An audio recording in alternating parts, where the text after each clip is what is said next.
welcome to RDTV, welcome to our live stream of RaceRoom Racing Experience, where we've got Alex and JF with us. Hello again, guys. Hello again. Right, let's try again. So let's pop back out on the circuit in the Cayman GT4 car, because I'm determined to call it a GT3 car, and let's see if this works a little bit better. We'll get there eventually, guys. Thank you for bearing with us. I promise you it will be worth it. JF's going to confirm Brands Hatch Grand Prix and Donington Park later, aren't you? And rain and night. Sorry to disappoint already. Right, first and foremost, guys and girls of the Twitch comments, can you please tell me if it seems okay? Ah! Brilliant. Thank you very much, everybody. Okay, guys, we're good to go. So, Alex, for fear of everybody having some kind of turn because we've been watching it in slideshow mode, let's start afresh. We've got the GT4 Porsche Cayman, which we've already spoke about. We've alluded already to the differences between this one and the current Cayman that's in the game. If you could just very briefly again tell us the sort of changes, please, that's gone on between this and the Cayman that's currently in R3 public build. Yeah, so actual physical changes that have happened to the car, if you compare this to the Club Sport, are it's got more downforce, especially at the front end actually. Yep. And it's lighter because it's got carbon fibre doors, a carbon fibre bonnet, plastic windows. Aside from that, actually, powertrain and brakes are all the same. One thing that it does gain that the Club Sport car doesn't have is it's got adjustable onboard brake bias, which the Club Sport car doesn't have. Oh, and is that represented in sim as well? Yeah, that is, yeah. Oh, fab. So, if somebody was wanting to take advantage of that, is that a programmable key within the options? How does that work? And what effect does it have as well? Yeah, that's something that needs to be assigned as a hotkey. So what you do with your brake bias is typically most cars have got between 55 and 65% front brake bias. Yep. And if you find that the car, now this is actually quite important with this because typically it's got one particular handling characteristic that you can tune in or out with the brake bias. So if you find that the car is maybe a bit snappy and is trying to back itself into turns, really, to put it in a harsh way, what you do is you give it a little bit more front brake bias, so it's not putting so much brake pressure on the back wheels, and that'll just help calm the tail of the car in, help calm the tail of the car down going into turns. Yeah. So it's quite a useful tool because typically you do find that this car can be a little bit tail happy on the way into the turn, and that's something that has been recreated intentionally. That's how the car's supposed to be, and you'll find that what this will do is it'll just be a quite sort of not really tail happy, just a bit. It's manageable, but as soon as you start to get on the power, the back end of the car will squat down and it'll just sort of cancel itself out and become nice and neutral. And then this brake bias as well is quite an interesting thing to play with, because the fuel tank of these is, well, if you actually sort of look at the outside of the car, you can see the fuel fillers at the front of the car, because of course the engine's at the back where the fuel tank would be in most cars. And as the fuel tank gets lighter, you have less and less weight on the front wheels. So you probably want to adjust your brake bias accordingly. And is this a unique feature for the Cayman? And is this something that you've had to develop specifically for this new pack? In terms of the brake bias or where the fuel tank is? The brake bias.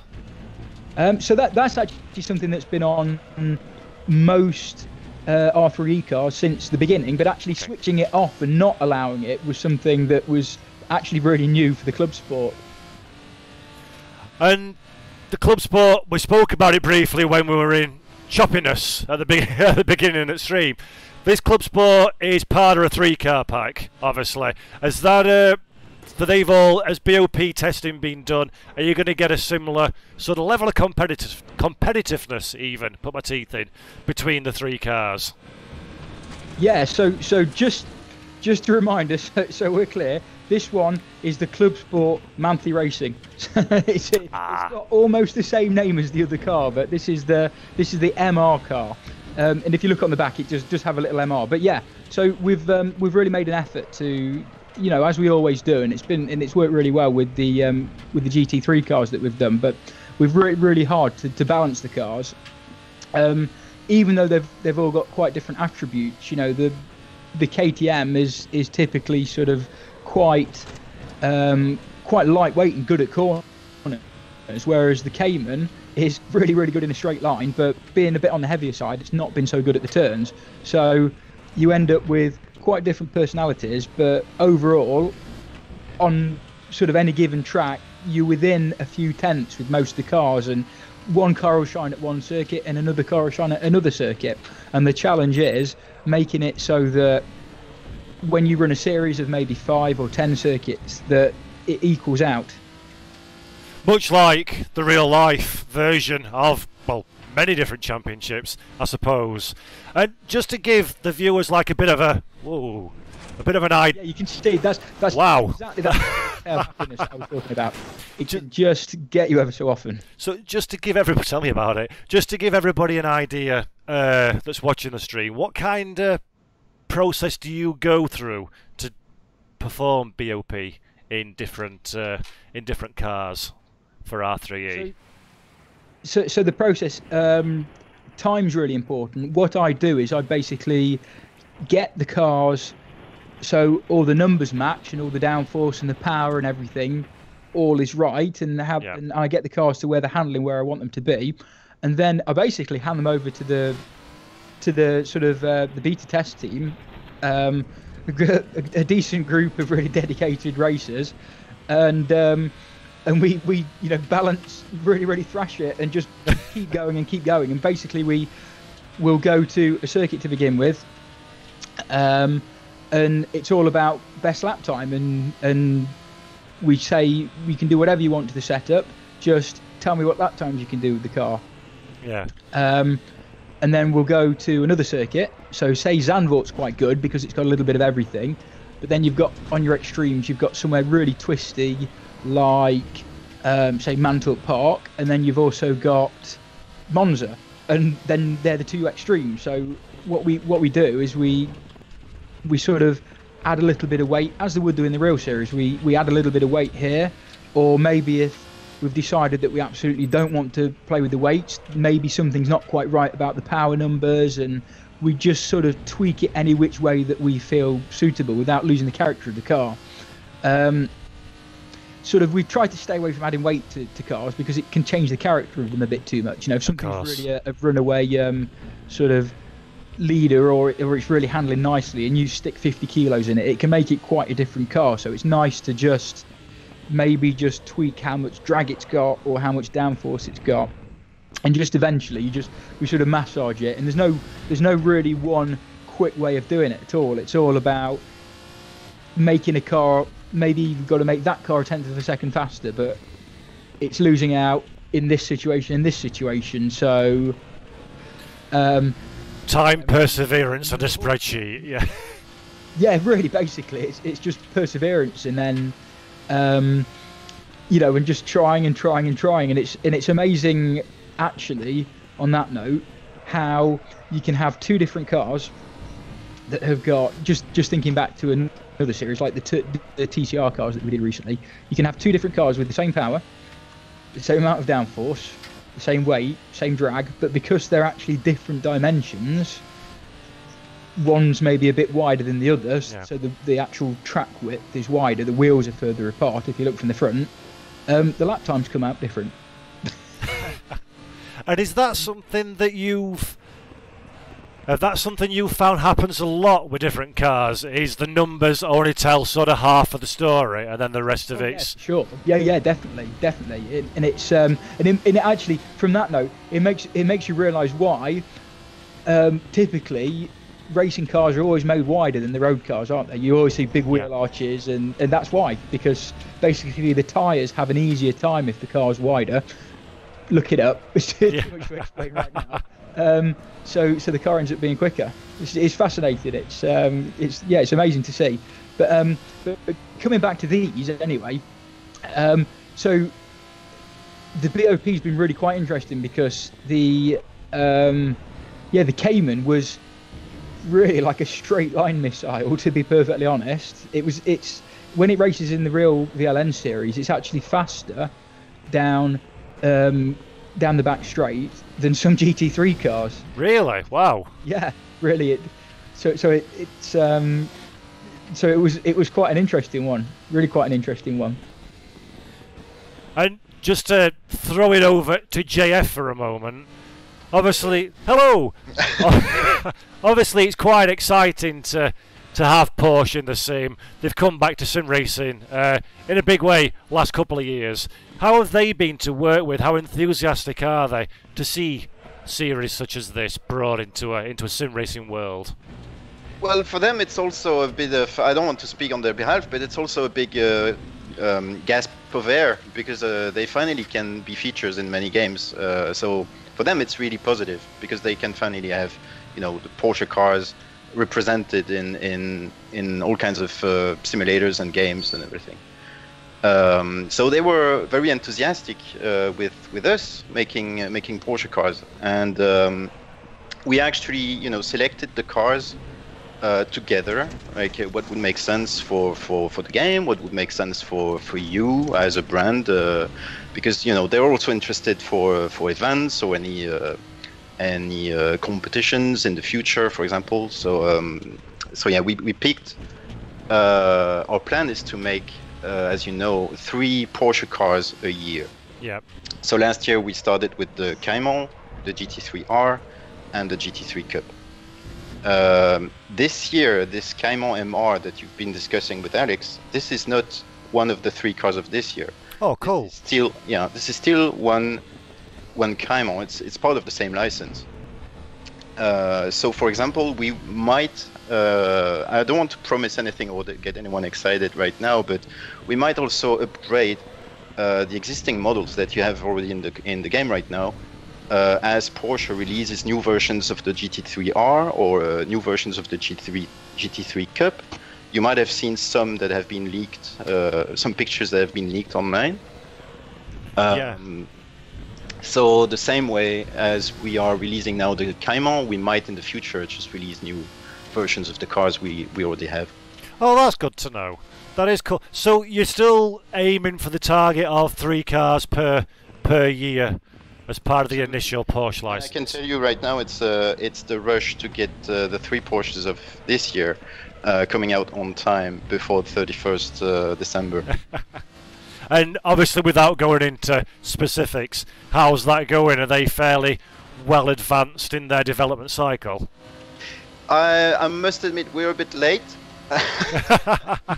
but it will all be fine in the end. You will see. I have full trust on Alex and the guys. I mean, right now it's mostly the art team that is rushing everything. But we have one of them that has been through the hands of Alex and Anthony, and it's already a charm to drive. So, oh, brilliant! I have no doubts. It's Paul. They're without sort of naming anything, or they're so tasty. Like what they are, it's so exciting because if you flick through or just Google Porsche racing cars, I mean, you've got like 60 years worth of just brilliance, and it's sort of, where do you begin? You could basically flick through a Porsche racing car book, stop at any page, point at the first picture, and it'd just be something really amazing and special that would be just loads of fun to have in our sim. So like a kid in a sweet shop sort of comes to mind. Yeah, well, from your point of view, Alex, actually, they've got quite a unique feel, a Porsche racing car. You can tell you're in a Porsche the second you get in one. Has that been quite interesting and exciting from a physics point of view? Trying to recreate that in a sim. Yeah, it has been really interesting. It's been, I mean, it's been a sort of a head-scratching exercise to begin with because, I mean, basically the way that a Porsche is set out, most Porsches actually, not these Caymans, but most of the Porsches, the 911s, have got the engine actually hanging out the back of the car, basically. Yeah. Whereas this Cayman actually is mid-engine. It does sit in front of the back wheels in a Cayman. But yeah, when it comes to the 911 or 991s or that sort of thing, it really took so long because I was spent so much time thinking, well, how does it work? Like, really, how have they made it work? You know, and to kind of try to go through and pick through and start to scratch the surface and understand what Porsche have done over whatever it is, 60 years worth of 70 years worth of development. You know, it's been sort of quite an interesting exercise, and I think you know, we're getting there. We're getting there, definitely. I want to. Sorry, go on. No, go on. Carry on. Carry on. You know, and then if we maybe start throwing the spanner in the works and start maybe looking up and down that timeline and picking different cars from different points in time, then it gets really interesting because it's almost like I can then start to sort of piece it together and like almost unlearn bits if we go back through time. Yeah. Yeah, so it's cool. It really does appeal to me and my geekiness and the spreadsheet nature of this whole business. So yeah, it's great. And I want to throw a few questions out to the viewers. So if you've got any questions for Alex or JF, specifically about the Porsche at this stage, and then we'll go wider later on. But I do want to ask you a couple of questions, chaps. Although it's not strictly on the Porsche topic. From Shifty XD, have you got any plans for new GT3 car? Can we expect some new liveries too this year or beginning of 2019? For GT3 cars? For GT3 cars, yes, at the moment. Right now, like we just discussed, I'm super busy with the Porsche cars that we are working on. Yeah. For next year, I think it's hard to promise anything, but I think you will see some new GT3 model. I'm using singular here because I'm not sure if it's going to be 2 or 1.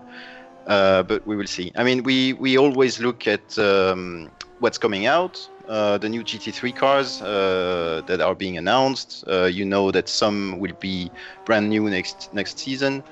So obviously we keep an eye on what's happening because it's also making sense for the series we work with and the series organizer we work with, that we always have the current content.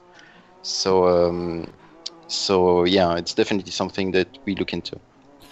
And because obviously GT4, which is what we can see at the moment on screen, is a new category to R3E, is focus shifting more onto GT4 spec cars now and away from what's been a push for GT3s, it seems, in recent months and years? No, I mean, it's just the reason we are introducing GT4 is because the series itself is becoming, you know, more and more popular. Yeah. Not only in terms of viewers and fans, but also in terms of teams that enter those series, because it's cheap. It's also very fun to drive. You know, slower cars don't really necessarily mean it's boring. It's always a good guarantee that it's great racing and close door-to-door racing. So it was a class that was actually quite frequently requested by the community. We had an opportunity with the Cayman to make the MR multi-racing version, so we just went for it and we started looking for other GT4 cars we could add on the side. We had this great opportunity once Scion Racing started building this Evora GT4.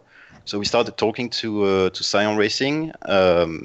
You know, they are Swedish. They are just next to Sector3 Studios. So we regularly talk since the WTCC Volvo that we made together. And they were like, oh yes, let's definitely work together. It's exciting. And then they introduced us to Lotus. They introduced us to Geely, and it all started like a snowball with this Lotus. So we had events with Lotus already in London.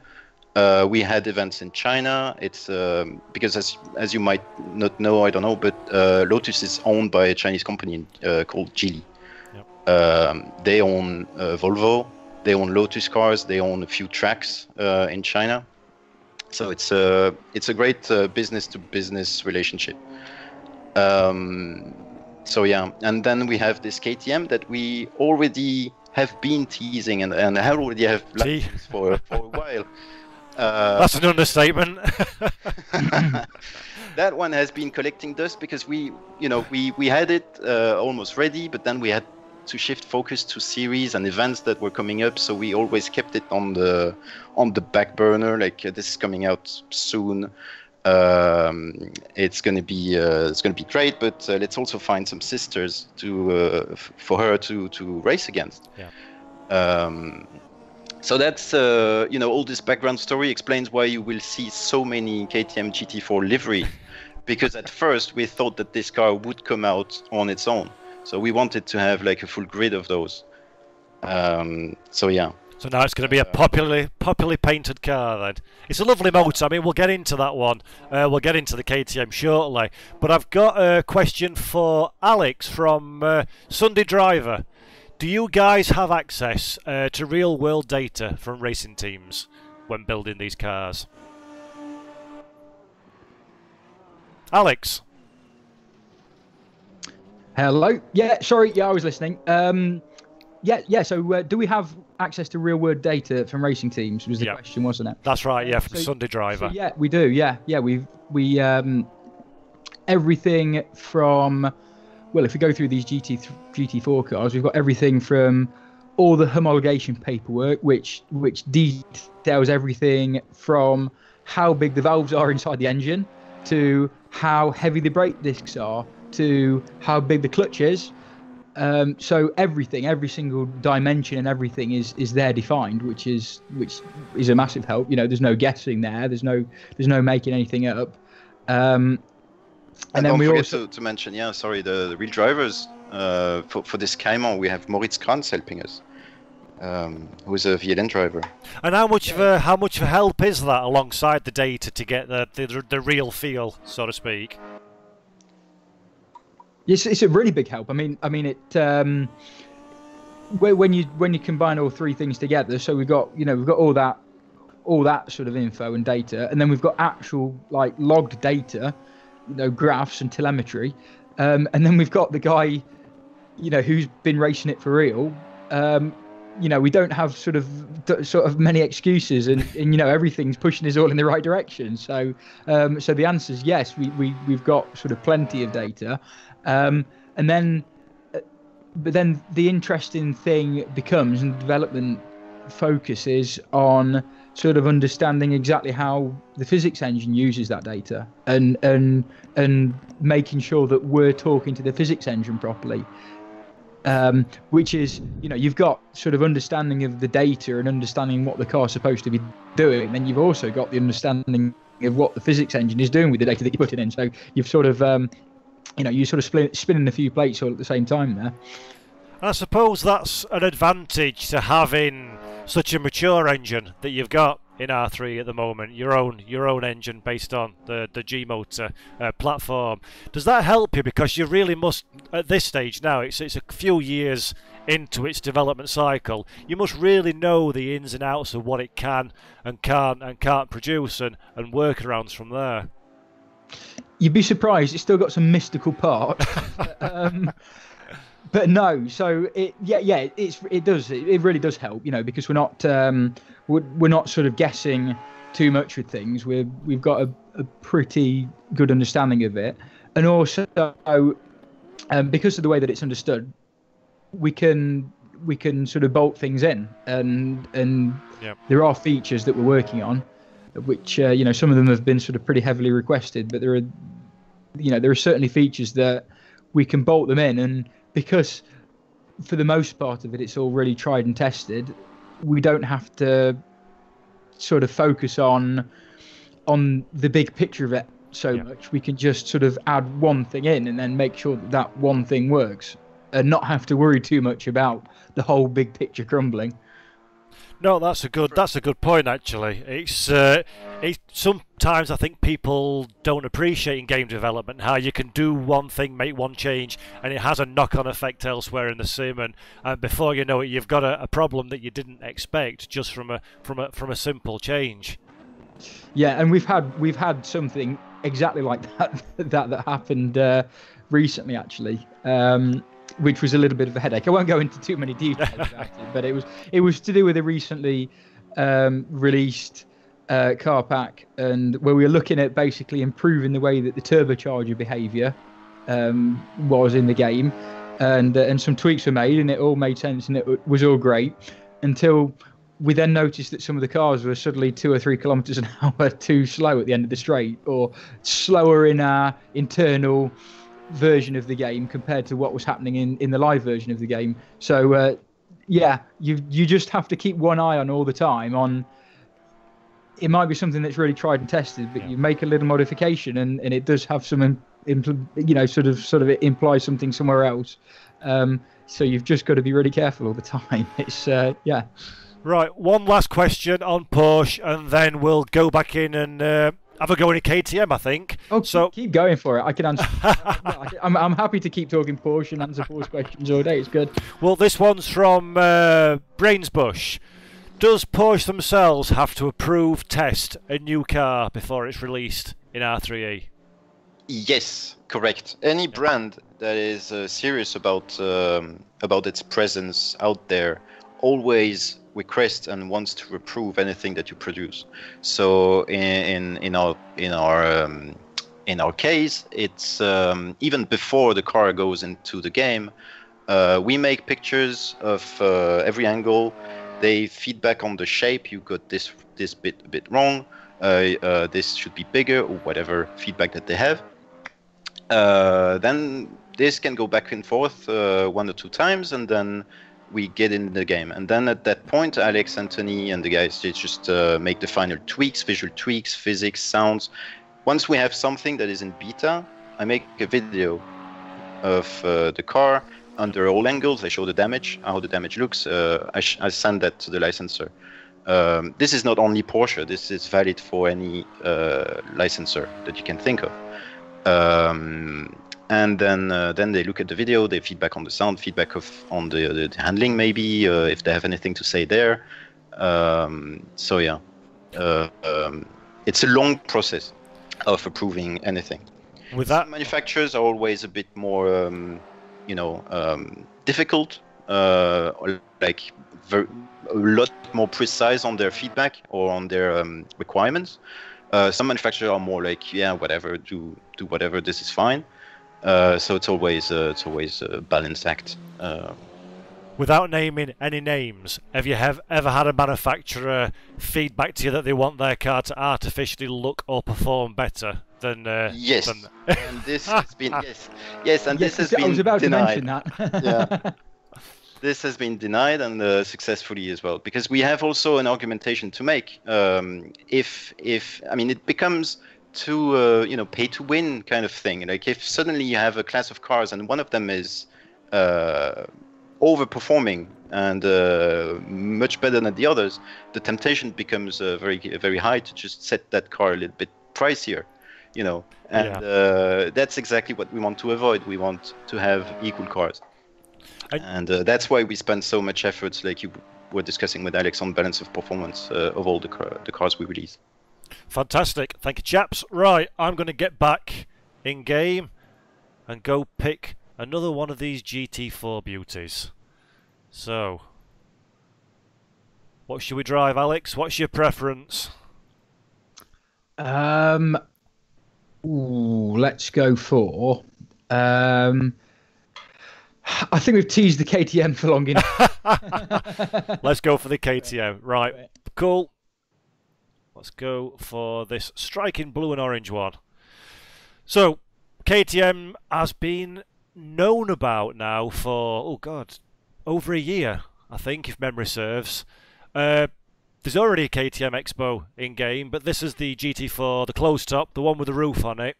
What's the differences, Alex, between this and the open top version that we've got in Sim? So the differences are quite a bit more power. This car actually uses exactly the same engine as the Audi RS3 TCR. All right, okay. So, and it's literally in games, literally a copy and paste. It's exactly the same engine that it uses, which is quite interesting. So it's got 353 horsepower. Now, this is something that's quite interesting. I touched on weights before. So, at its minimum weight, this car, without any ballast, without any lead in it, and without a driver, weighs 1,025 kilos. Beast. Right. Wow. However, it's balanced in the GT4 class, and this is a proper regulation. This is from a proper BOP bulletin from a race this year. It actually has to run with 190 kilos of weight on board. Whoa. To balance it to the other cars. So that's something quite crazy. So it comes with driver to 1,300 kilos, which is still 80 kilos lighter than the Cayman. And one would assume that weight is not something that the teams can position wherever they want. That's got to be a mandated area on the car, is that right? Yeah, so it has to be attached to the floor where the passenger seat would be, basically. Because obviously the cars, even though they're all two-seaters, the passenger seat's taken out, and then instead there's a steel plate where more weight can be bolted to it. So there's this huge slab of metal in the passenger seat. I mean, that's a pretty big passenger, 150 kilos. So, you know when you can add weight in R3E to cars, is that replicated in the same spot as the real world weight would be? So that would have the same effect as the real world weighting down of the cars? So it's actually added at the centre of gravity. Yes. So the centre of gravity doesn't change.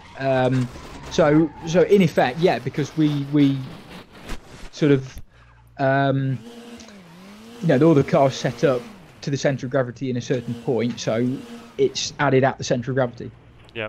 I have to apologise for my constantly horrendous driving. I seem to have a brake pedal that decides it doesn't want to work to its full capacity, which is marvellous because everything else has gone wrong in this stream, so why not have the hardware die on me as well? I think you should turn on your input meter just to prove that that's the case. That's something actually I want to talk about when we get to the gearboxes. We'll talk about that a little bit as well. It's not just the GT4 cars that are coming in the upcoming RaceRoom update. What other goodies do we have to look forward to? JF, do you want to take this, or shall I go for it? There is a lot to go through. There are features, there are like physics updates. I don't know what you want to start with. Let's go with physics updates first, and then we can look at the features in more detail a little bit later on. Sleep then. Yeah. Yeah, maybe JF, this is better for you because I know what I've been working on, but yeah. No, I'm just kidding. Just you will be able to give all the details. I don't. I don't read your spreadsheets. Yes, true. Okay, so we've been talking Porsche. So I've been improving the Porsche Cup, which is basically because I had a big influx of a lot more data, and we started to work more with Moritz Krantz, who actually won his VLN class this year in a GT3 Cup. So who better? Yeah. So we just worked really, really hard, and that's been the hardest car of all to get right. And it took a big step forwards, which was nice. And again, it's not really because there was anything that was put in wrong initially. It was just more a case of like understanding how the physics engine sort of talks to the data that we put in. So it also came back some. Sorry to interrupt, but it also came back some feedback from drivers. This Porsche Gt3 Cup that we had released was at first the year that it was released was exclusive to the Porsche Cup Deutschland. And then the year after, the season after, it started being used in VLN, started being used a bit everywhere, and that's where most our drivers that happened to play RaceRoom came back to us saying this could be a little bit improved on this corner entry or whatever they were saying, which was then fed to Alex. Some of them drivers have access to the beta testers forum. So it was very valuable feedback also coming from drivers. And that's obviously something that you're at pains to take on board and bring into the sim. But how genuinely insightful are these comments? Is it just general vague feelings that then you've got to understand and represent, or are they coming back with something tangible? There are different kinds of real drivers. There are the kinds that are not used to simulators at all, so they are not used to virtual racing whatsoever. The feedback you will get from them, usually you need to take with a lot of salt. Like it's usually not so accurate. But you have drivers, and more often than not, they are very young, and they have been playing games, and they have been in simulators for countless hours.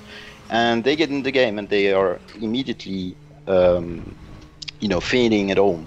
So whatever they give, those guys give to you is very valuable, because they are capable of telling you this is exactly not like it should be. We should improve this, and it could be down to the half a second or a quarter of a second. I don't know. It's super precise. I remember, for example, when we were doing DTM back in the days, Bruno Spengler was amazingly precise in his feedback. It's crazy. And right now we have like Philippe Ellis, who is currently the most precise driver we have. He's very fast in RaceRoom, very fast in any game, and very fast on the track as well. And his feedback is always very valuable. Have you ever had an instance then where you're receiving feedback from a driver, valid feedback that's believable feedback, and it directly contradicts what the data that you've received is telling you? And how do you sort of manage that that difference between data-led physics and real-feel physics? This is another question for me, because I receive the feedback. I don't know about the data, because that's usually something that I pass immediately to Alex. Yeah. But I don't know. I don't know if I don't remember any moment where Alex would have gone like, "What? This is absolutely not like like the car should be. This driver is lying or whatever."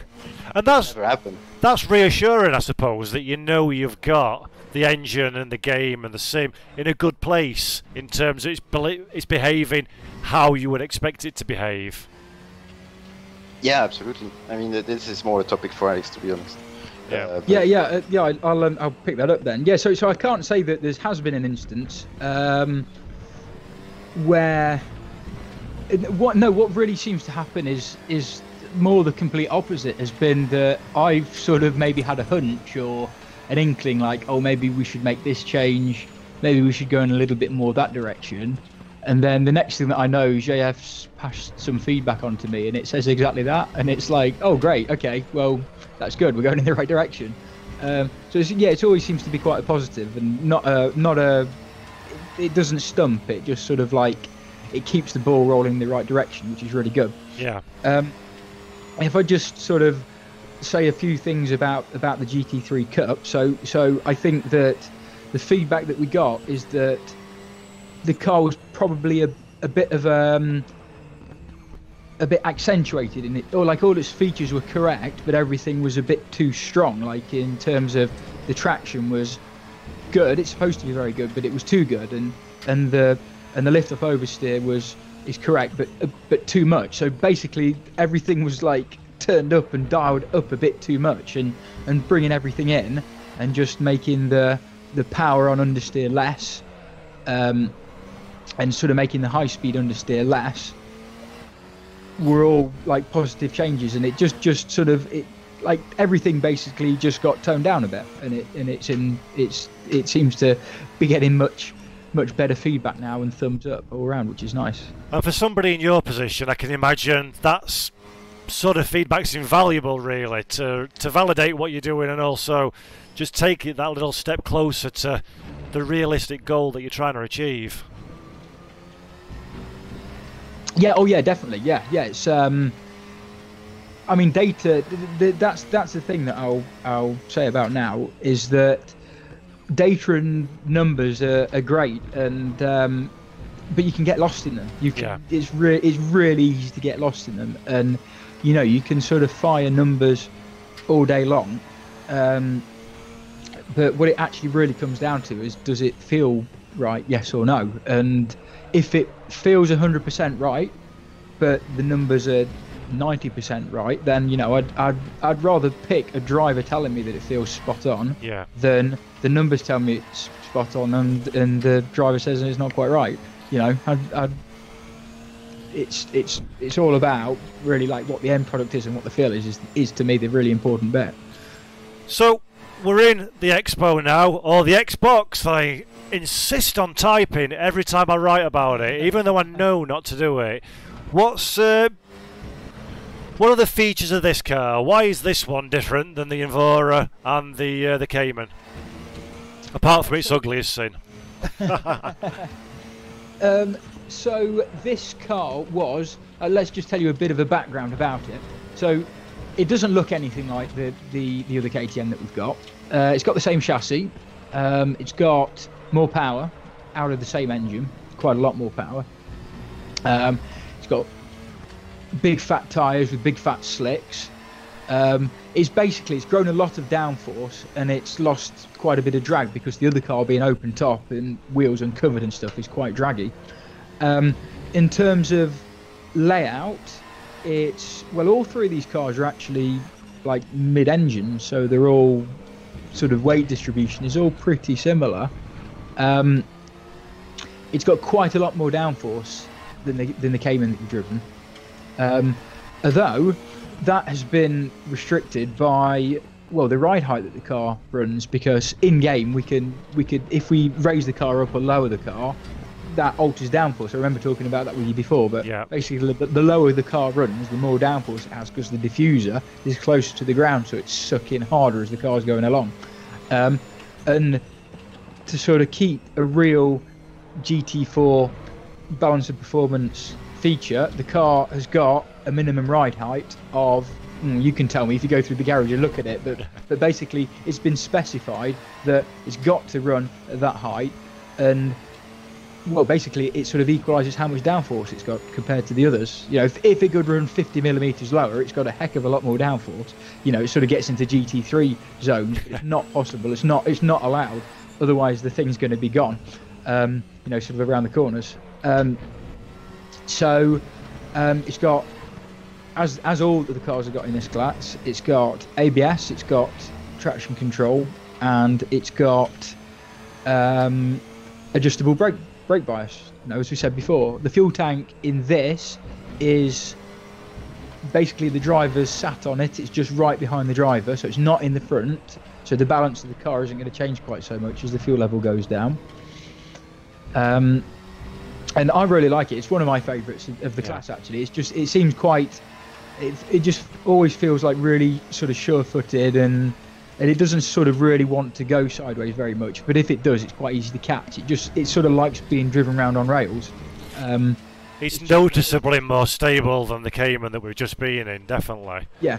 I mean, downforce levels, it's just got almost like, not quite double. It's got about 75% more downforce than the Cayman that you've just driven. So you can see why it's so different. And that's really interesting to hear that, but to know that they still produce roughly the same sort of lap times, despite what's a wild variety of difference between the two cars. A challenge for you, sir, to get that popped. Oh yeah, and then I mean the downsides of it, because it's turbocharged, whereas the other two cars aren't. You've then got the factor of a bit of turbo lag in there. So, you know, if you're in the wrong gear, if you let the revs drop down too much, it's going to take a while to get going. So in certain situations, you know, around a really twisty circuit, or when you're racing close with another car, it's just more of a tension focuser, because you've just got that potential to lose out, that the power might not be there instantly all the time. Yeah. So it's just something you've got to keep in mind. But seeing as they're all equaled out in terms of weight, tyre wear's equaled out nicely as well, because that's another thing that would have to be factored in. You know, if the cars were drastically different weights, tyre wear tends to be drastically different. But thankfully it's not. Now obviously KTM are a much different size manufacturer than one of the biggies like Porsche and whatnot. How have these been as a group to work with, and access to data and input, and how interested have they been in what you're producing here in RaceRoom? They were definitely on the easy side, easy to work with. I mean, the reason we have those KTM licensed, if you go back in, I think it was 2015 where this deal was finalized.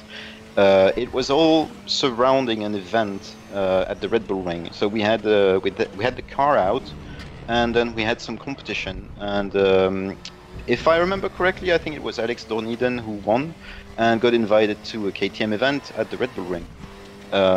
So that was the story, you know, that explained this license deal. So it was very quickly executed, and we didn't have time for a lot of approvals. So they just went, okay, that's fine, this is great, looks great. And then they had their test driver at the event. That was the only time where you could sit down in the simulator.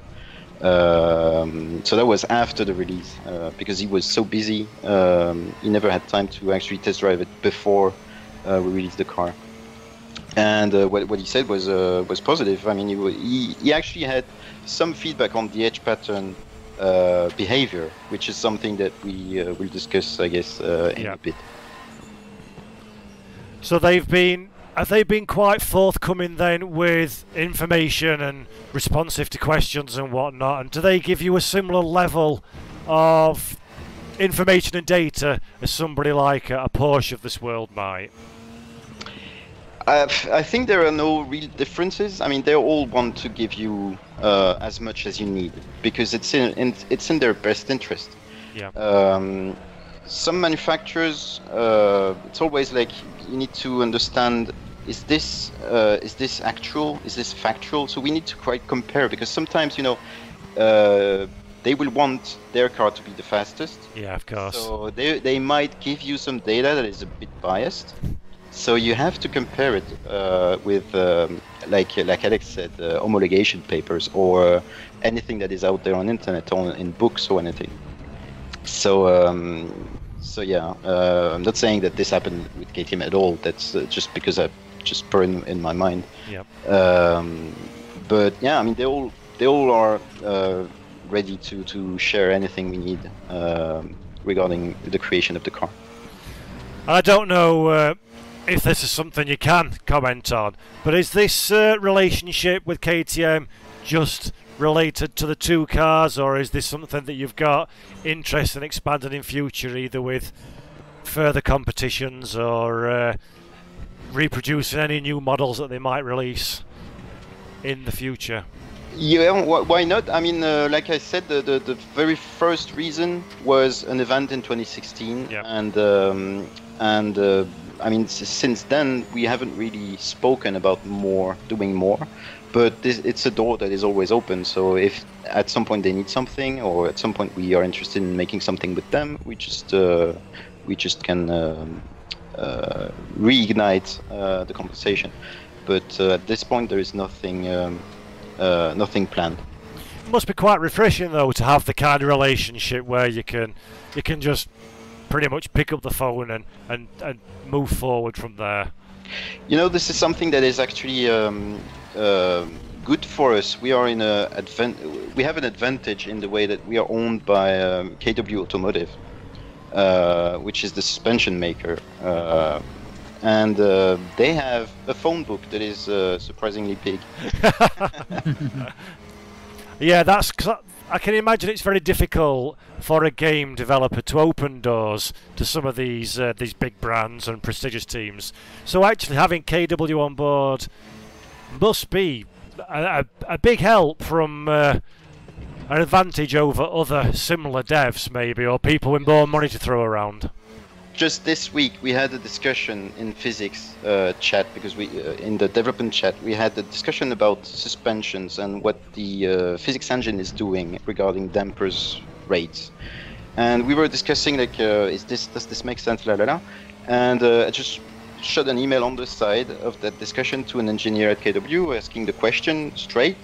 And he came back 5 minutes later. This is how it should be. Look at this attached plot of the damper rates, and we had the answers in front of us in 5 minutes.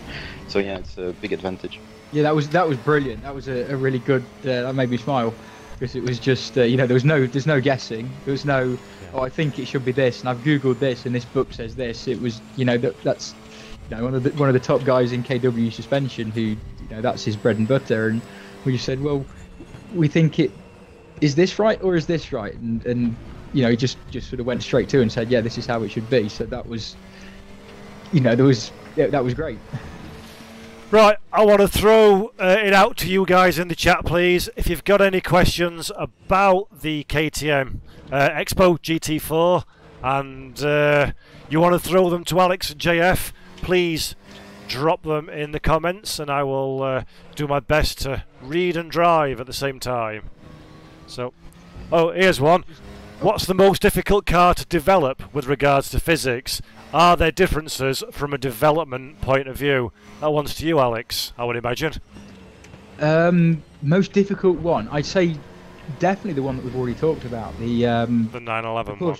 Yeah, the Porsche Gt3 Cup Car, because it's so sort of it obviously as a race car, as a real car, it works brilliantly, but it's so out there, and I've really got an appreciation now for how different it is to other cars, how differently it's put together, how differently the suspension works and the aerodynamics and everything. It's just so completely different, and like nothing that I'd ever really looked closely at before. The mind sort of boggled, and it was so sort of hard to make it right, make it sort of nice, really, basically. So yeah, it was definitely that Porsche GT3 Cup Car, and the easiest to go to the other end of it. I don't think there's an easy one. I think an easy one would be one that you have driven yourself, probably, Alex. Yeah, I suppose so. Yeah, yeah, maybe you'd go towards the RaceRoom Junior, because that's quite a lot like something that I did race myself. Yep. But it was sort of easier in terms of, I had like a clear endpoint that I wanted to be at. But then that sort of that brings up a whole other world, because I ended up being like really, really precise and really like, no, I want it to be exactly like this. I want it to be exactly like this, not kind of, and I think like that anyway. And I'm in the back saying, hurry up, hurry up. I'm like, whoa, no, I just need to do, can you, yeah, it was, yeah. So, yeah, they've all got sort of got really different challenges and different attributes, and you sort of, I'd say maybe actually the TCR cars came together quite nicely. Okay. And that was a new challenge to me, because I'd never actually made a front-wheel drive car for racing before. There was really, so that's the first, because obviously a front-wheel drive, as in comparison to a rear-wheel drive, is a very, very different experience. You've got torque, understeer, and oversteer, and all that good stuff. How that's interesting. That's the first one you've made, actually, because they come across very well. I love TCR. Hands up, that's my favourite class. Go Gabriele, by the way. Excellent job. Yeah, my favourite. Yeah, amazing. Absolutely amazing achievement. I put on RD, just going off subject for a second. I met him in 1994 at Donington and said, please, please don't retire. 1994 was 24 years ago.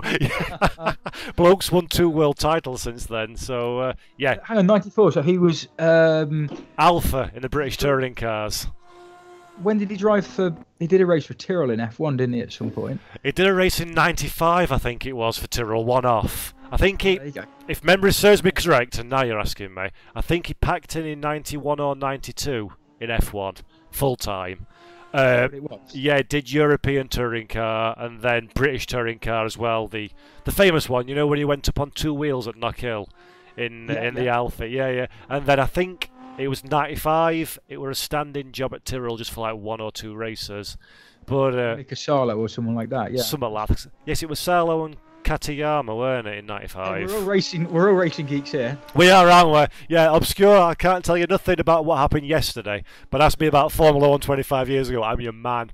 I'm exactly like that. I'm with you on that. No idea who were quickest at FP2 at Grand Prix today, but I can tell you who drove for an obscure team on its death throes in 1995. Yeah, sad but fun.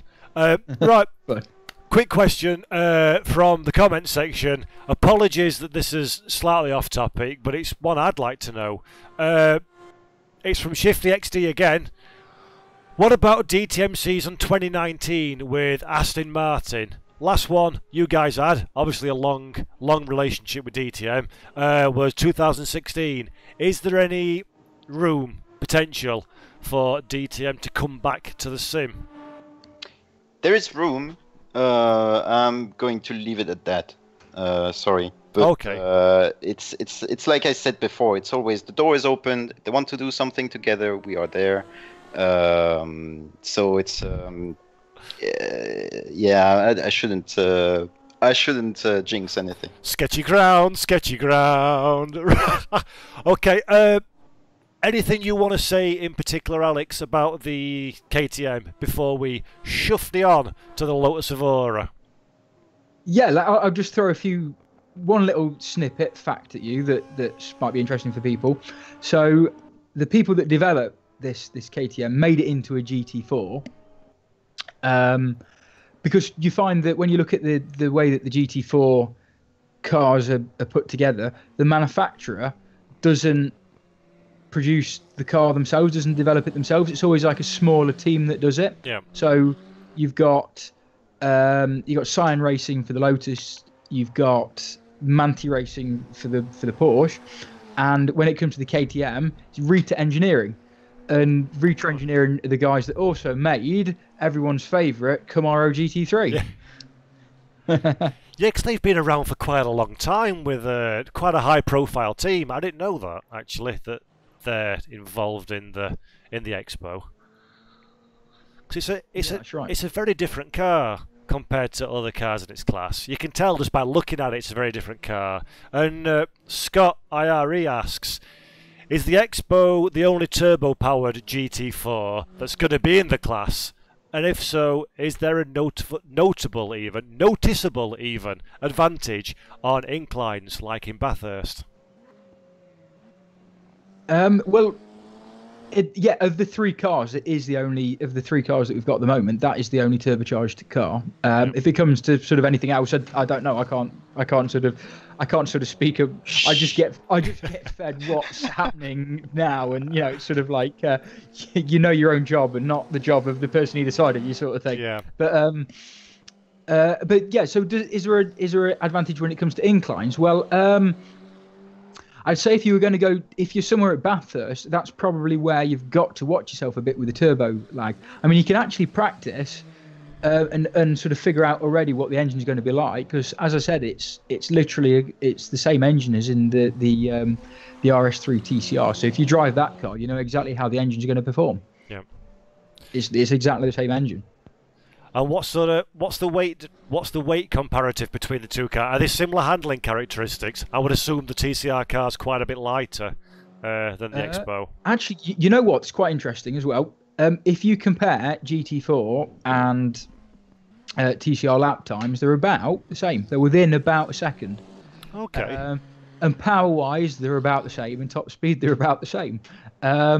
So yeah, so that's quite. I won't say any more than that, but that's just quite an interesting set of cars to have together, you know. And you look at some series like 24-hour series and a few endurance classes, and they typically like run the two cars together, and sometimes actually combine it into one class with one overall winner. So that's just something quite interesting. But I won't say any more than that. Nope, no worries. Right, I'm going to jump in the Lotus Evora now, which is the most recently announced of the 3 GT4 cars. While I'm loading up and getting in server, JF, do you want to tell us a little bit about Lotus and how it came to be in RaceRoom and the Evora?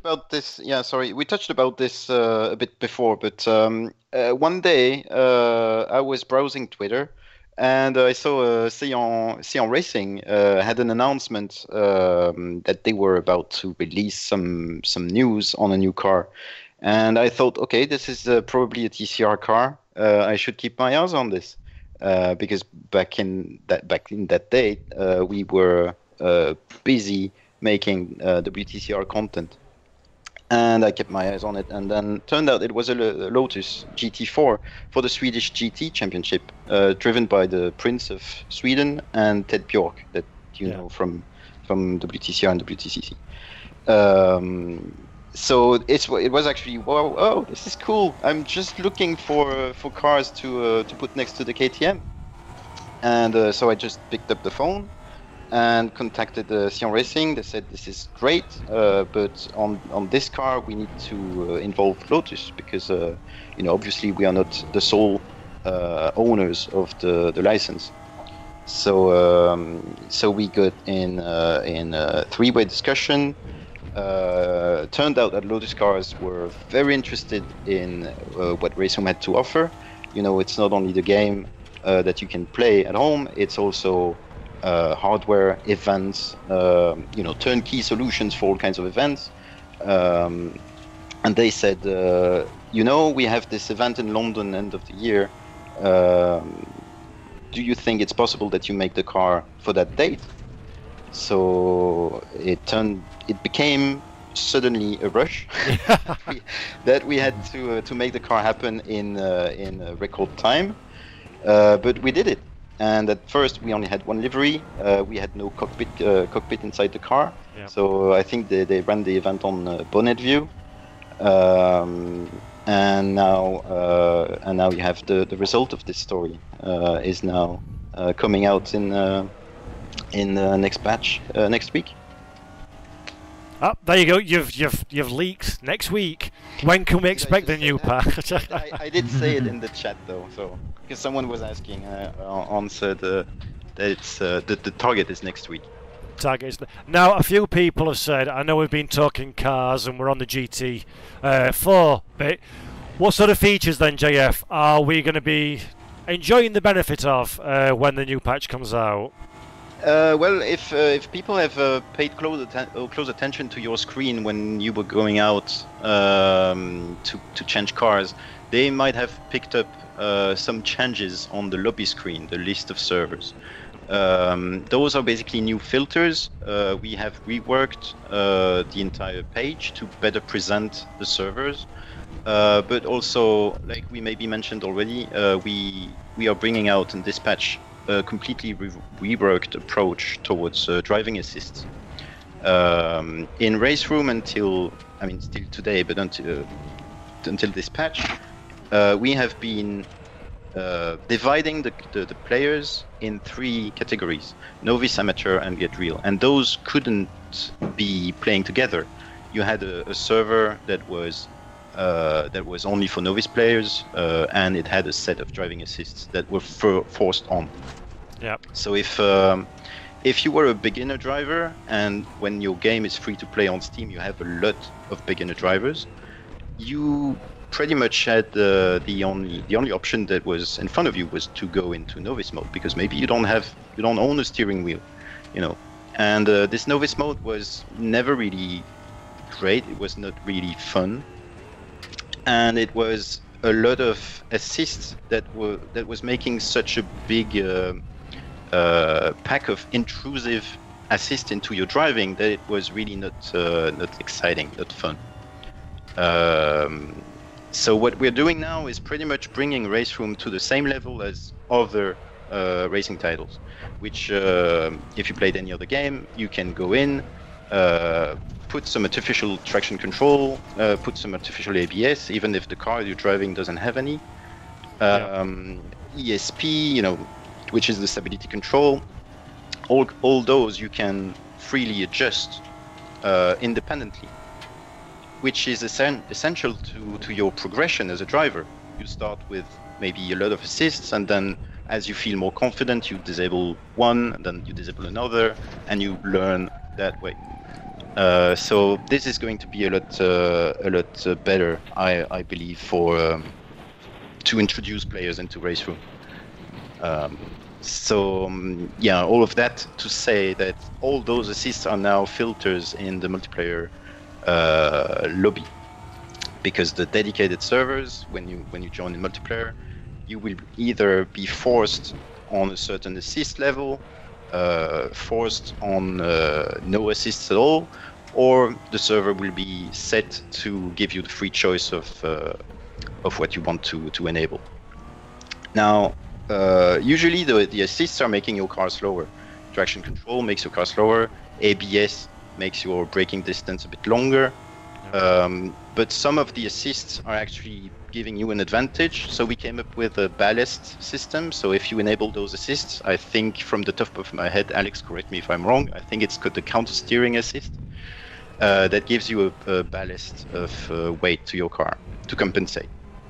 Oh, so you're still hoping then that people with different assist settings can compete on equal footing with those that maybe don't have them turned on? Yeah, I think so, but it's this is up to whoever is hosting the dedicated server. If you want to have a race where everyone is forced to use H pattern on manual clutch, you can do that after dispatch. Yeah. Which isn't something that you can do today, for example. Today, you don't have this ability to force everyone on manual clutch, but you will next week. But this goes both ways. You can make your server a lot easier by making those choices, by allowing those choices for everyone. And that's quite a nice move forward for people who manage online races. It's in my opinion, it's yes. I mean, in my opinion, it's a move forward, but from a position that was quite back. Yeah. Because the way the game was divided, I mean, you don't see that in other titles. So I really didn't like that. So I'm quite happy that we are coming out next week with something that I really believe should help with the introduction to RaceRoom to new players. Because, like I said, I mean, the game is free to play. You have a lot of people with keyboards, gamepads, and you want them to be having enough fun to consider, you know, the purchase of a steering wheel, or you know, to get invested in the game and not just say, this is stupid, the car is braking for me, I don't want this, but if I go and get real, I cannot drive because I don't have a steering wheel, and I keep spinning off road. So yeah, I really believe, I'm hopeful that this will help with this. So that's the server functionality side of things. Is there any more changes to the features that are going to come in on next week's patch? Yes. So if we want to keep talking about the dedicated server, we have reworked the interface. I don't know if some of your viewers are familiar with the interface, but right now, if you want to make a server that allows all the cars, it's a huge pain because you have to add each car one after the other individually. This will be reworked. You will have a tree of classes. You will be able to tick the boxes very quickly, and all those assists will be settings that you have on the right side. So it's all going to be a lot easier to manage. Yeah. So what else do we have? We have this H pattern completely reworked clutch and gearbox code that Alex can definitely speak to you in details about. What else have we got? Need to think hard. We have, yeah, in our forums, we always had a lot of guys that were trying to tweak the camera files to lock the camera to the horizon, which is something that mainly VR users were asking for. This is going to be accessible from the menu now. So instead of going and editing XML files, you can just do that from the menu settings. So we have look to apex coming in, camera lag for pitch, so which is the elevation, sense of elevation changes, the roll lag of the camera, so it's and also the head movement from G-forces. All those will be sliders that you can fully customize, so it will be also looking a lot more dynamic. So it's a matter of taste if you want your camera to move in the car, or if you prefer it to be completely still, attached to the dashboard kind of camera. Yep. And that's actually a big deal. That's something that, whoa, I hate this view. I've done it for you, sir. That's I can't drive out of car at all. So bear with me a second. That's actually a big deal for RaceRoom to have a more dynamic cockpit view in the car. To get to that at the moment, if you go through options, gameplay settings, and then in there you've got a whole new section that says cockpit camera settings, and you've got 4 options underneath there that you can play with, which are all new. Which we've just put it on screen now. So, head movement amplitude. What does that do? What's that in reality going to look like on the screen? Well, it will react more or less to the G-force.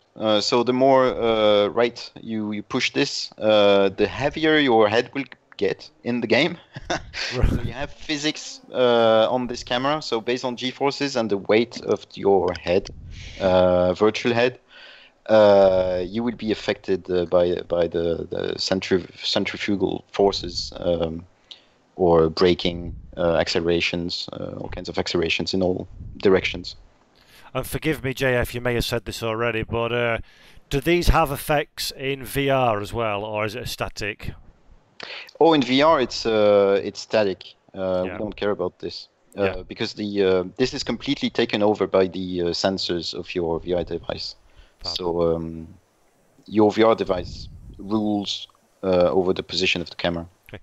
Now, look to apex, fairly self-explanatory. Pitch lag. This can be of help if you want a visual feeling for elevation changes. So yes.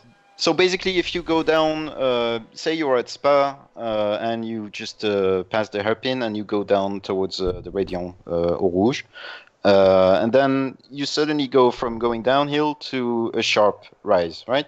Mm-hmm. So your camera will pretty much lag behind this elevation change and keep pointed downwards or towards the horizon, horizontal, and slowly recover to level with your car. So the further right you push the slider, the more lag you will get. But that's quite a bizarre feeling, actually.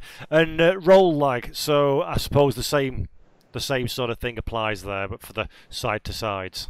Exactly. Yes. So if you hit a curb, you will have some camera lag. So adjusting this will really help sensing what the car is doing, which is something that some players can have trouble with when the camera is fully static, but can also induce some motion sickness. It's really personal. You need to find what suits you. To try and give an impression of it, I've ramped everything up really high, so you shouldn't do that. Let's get ready for Paul being sick live.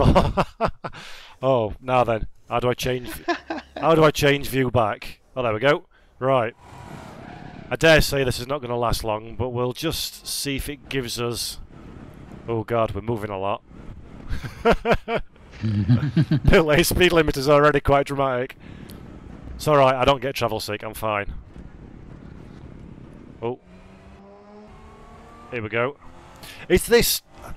How much of a development effort does it take to create something like this? Oh, this was sadly in the game. It's just that we never had a menu for it. So it was something that was pending. We don't have time for this menu change right now. We have to focus on this or that. So so it was always pushed further. But it's something we knew we wanted to make because everyone on the forum, on Sector3 forum, is sharing tips of how to edit those files, the camera files, to create those effects. So at some point we suddenly had time, so we just rushed on this feature, which is something that was in the game engine forever, really. So that must be quite a frustration as a sim racing fan to know you've got these but can't access them. Yes. I mean, there is a lot of, you know, to tell you about the history of this engine that RaceRoom is using. It was all the way back to GTR, GTR2, Racer 7, and then it was forked to make Race Pro, which was Simbin's Xbox 360 title. And that's, back in the days, if you remember, it was the Lizard engine. Yeah. So, so we are using part of that tech while still using a lot of core code from all the other previous titles. So Racer 7, at some point, all that code, a lot of it was commented out or you know, removed or not made a menu for, because RaceRoom had its own priority list, like we want this, this and that in the game, so this has to get out, we don't have time for this. So it was a lot of our work right now is often to bring back code that was in Racer 7 that is just commented out. So you know, bringing back features that I don't want to sound that like it's easy. I'm not going to say that Racer 7's rain effects can come back any day. Careful. Right now, because I'm talking about those small features like this camera movement. I'm not talking about huge things like rain. This is not in the topic right now. And just before we bring Alex back onto the physics side of things, just talking about features, you've often mentioned that, and I've seen a few people comment already in the comments that you're investigating DX11 potentials and everything. Is that still something that you're on with, and how's that going at this stage, if you can comment about it? It's hard to comment. We know that there is Unreal Engine being worked on in the UK by Simbin UK. We know that we will benefit from this tech whenever it's ready, but they also have their own game to work on. Yep. So they have their own priorities, we have our own requirements. What I don't want is that switching to Unreal Engine would result in a loss of feeling or loss of force feedback quality or loss of sound quality. So I want to make sure that whenever that switch happens, it happens for the best, and we don't end up with something that looks great but drives, you know, very bad. So I don't know at the moment how long this is going to take until we can get hands on this this tech and work on porting this. So I did start an investigation into upgrading what it would take to upgrade the DirectX version of the engine. It's a lot of work. The result of the investigation is pretty much that we would need to change a lot of our art production pipeline. Yeah. Change a lot of things that that will take a lot of work. So I don't want to go into too much details because everyone would be bored to death. But yeah, it's we need to see. We need to take that decision at some point. But if I can just say or promote this, but we have some job openings, and if you go on Sector3 Studios.com, we are looking for programmers. And if you know of programmers, or if you're a programmer yourself, and you're excited to either working on new technology like Unreal Engine, or making this current engine your own in upgrading. You can just apply and or tell your friends. I've got a lot of enthusiasm but no skill, so can I have a job please somewhere? I can encourage Alex. I can sit behind him going, "Go on, son. Good job. Go on, son." That's the way to do it. What I do. Well, yeah, touche, sir, touche. Alex, bringing you back into the convo, sir. The Evora.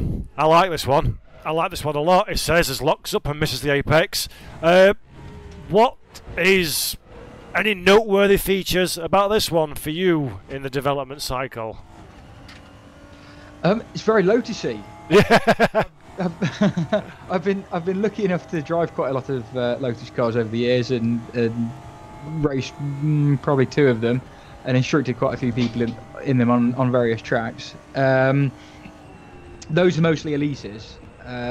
This basically Lotus have sort of like they scaled up an Elise, and when you compare things, dimensions and stuff, it's literally like they've got an Elise and scaled it up, made it a bit bigger. Yeah. So I knew my endpoint and I knew where I wanted it to be, and the answer is it's sort of quite compliant. It likes to have a little sideways moment, sort of going into turns particularly, and maybe a little bit of a kick on the way out, but it never, like, it's playful, but it never wants to bite your hand off, basically. It's not quite as planted as the KTM, because it's not quite got as much downforce, but it's just a really nice sort of pliable tool, and you know, all 3 of these cars are, even though on paper they've all got the same layout, they've all got about the same sort of power, they're all quite distinctive, they've all got their own pretty different personalities.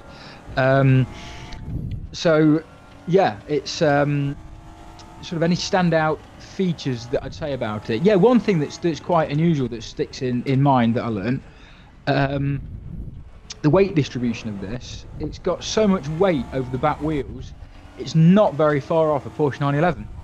Okay, so which is quite weird. I wouldn't have thought that. And has that brought some useful crossover learnings from the 911 when you've been doing that into this Evora? Yes, and vice versa. So typically I've learned something on the 911 and then applied it to this, and then learned something on this and then applied it to the Porsche, and had this nice sort of back and forth thing, and they've both like edged each other's forwards. What can I say about it? A few little features. It's 355 horsepower, so it's like got 2 horsepower more than the KTM. It's a little bit lighter than the KTM, just the way that it sort of the way that it's balanced. It runs 10 kilos lighter than it. Whoops! Nice spin. Oh, that little camera movement thing's really kicked in then, didn't it? That's bizarre. And our particular Evora is based on, well, a lot of them actually run a 4-litre V6, and ours runs a 3.5-litre V6, which is what the car runs in Swedish GT. So just a little bit different, a little bit of a feature. So people might go out and sort of Google numbers and weights and power figures, and it might seem like it's a little bit different, but that's because ours is based on a slightly different car. So so that's why. And is it mainly Lotus themselves or Cyan Racing that you had the dealings with when bringing this into the title, in terms of Q&As and support? Actually, that's one for JF, because I don't know. I just got the answers in the emails appear. Maybe it was just JF made it all up. I don't know. See, that's a typical Englishman. You figured it out. I just making things up. So like I was saying before, we started the discussion with Cyan Racing, which was the initial partner. Lotus got in the conversation purely for their events and the contract signature. The actual car, the data, the sound recording, all of that was done with the help of Cyan Racing. So I went to Karlskoga, which is a Swedish track that we happen to have in RaceRoom, for the TCR Sweden Championship, STCC. round. And that weekend, the Swedish GT was also driving, and they were attending. So I went there, took recordings of the car in practice session, all kinds of pictures. The entire cockpit is the Sion car. So you might find some differences with some Evora GT4 that you might find on internet or anything, because this is worked. This car has been worked on by Sion Racing. Some details have changed. Yeah. The air intake on the roof, for example, is a bit different. I think some minor details in the front. So all of that data came from Sion Racing. Fab. So actually, I just want to ask you something, JF, slightly off topic, but they're returning to World Touring Car, or the World Touring Car Cup next year, with the Lincoln Co. manufacturer. Does that open some doors for you and RaceRoom for WTCR 2019 and that car in particular? Yes. A diplomatically short answer. Yeah, I mean, of course it opens the door. We are not planning on ending this partnership we have with Eurosport, and so you can expect some more TCR content, WTCR content. Do you know, on that front... Yes. Oh, sorry, go on, carry on. I was done. So, on that front... Spill more beans, I should just stop. So. Oh no, spill beans, spill away. At the time when WTCR came out for R3E, you alluded to the fact that you'd got another TCR car that didn't end up making the championship, that you were thinking, what happened to that? What happened to that? So at some point there was this crazy announcement that we were not really expecting that next year WTCC would become WTCR, and that they would switch to TCR cars. So suddenly our comfort zone, where we already had the tracks, we already had the cars, we can just make liveries and maybe update the physics, and it's going to be great. We have an easy pack in front of us. We suddenly had to make TCR cars, which was something that we already had on the radar, but not prioritized. But suddenly it became very urgent. So I didn't know what cars would be entered in 2018. We had some vague ideas. We had some precise ideas for other teams. Eurosport knew some of the teams that would enter and which car they would pick, but most of it was question marks. So I had to make our best guesses of what would show up, and some of the guesses were correct. One of the guesses was wrong. So yeah, you might see some more TCR cars in the future. Okay, good. That's a very long-winded way of saying I'm not telling you, but thank you very much. I cannot tell you which one because I would just jinx it, you know. I think any of us who's followed TCR can take a guess on what that one may have been, Stefano Camini. But right. I love TCR. I think they're absolutely brilliant. The real series, and it's great to see it carrying on, because you've been working with Eurosport now since what, 2005? The first one back in the old Race 07 game. Yes, correct. Yeah. Long story. And Yeah. like we were saying, I mean, we are owned by KW Automotive, and KW Automotive is also a huge sponsor of the series. So you can imagine how everything is intertwined, and arms are strongly attached. Yeah, good. Questions, please, guys, in the comments if you've got any. Please drop them in, and we'll give them a shout out. Brains Bush, just to answer you, what's my favourite car of the three? It's got to be the Lotus. They're all very, very different, as Alex mentioned earlier. But for me, the Lotus is stable enough to be sensible, but flighty enough to keep your attention on the track, and I really like that. I'm a Lotus fan anyway, so that's my winner chicken dinner on that one. Let's have a look. Any more questions for you guys? Slightly off subject, but one for you, JF. Is multiclass sorted in multiplayer? That's a question from Kendo Slow. Is multiclass sorted in multiplayer? Yes. It's already in. I mean, right now you're on the server with some GT2 cars, GT4 cars, and I don't know what else. I think potentially what he might be alluding to is the different racing for position in different classes, and that being represented. That's already in. Is that already in? It is already the case. Maybe he meant single player, which is not potentially, yeah. Yes. Then let's assume he meant that, and let's answer that. You might have seen some streams from Georg Ortner. He has access to code that is pretty much allowing him to run AI races in multiclass. So there are some videos on his YouTube channel that you can check out where he is racing against AIs in multiclass. This is code that is ready, that is actually active right now in the server you're in. And all we need is a menu to filter the opponents and select which car and which liveries you want to race against. Like I mentioned before, a few minutes ago, the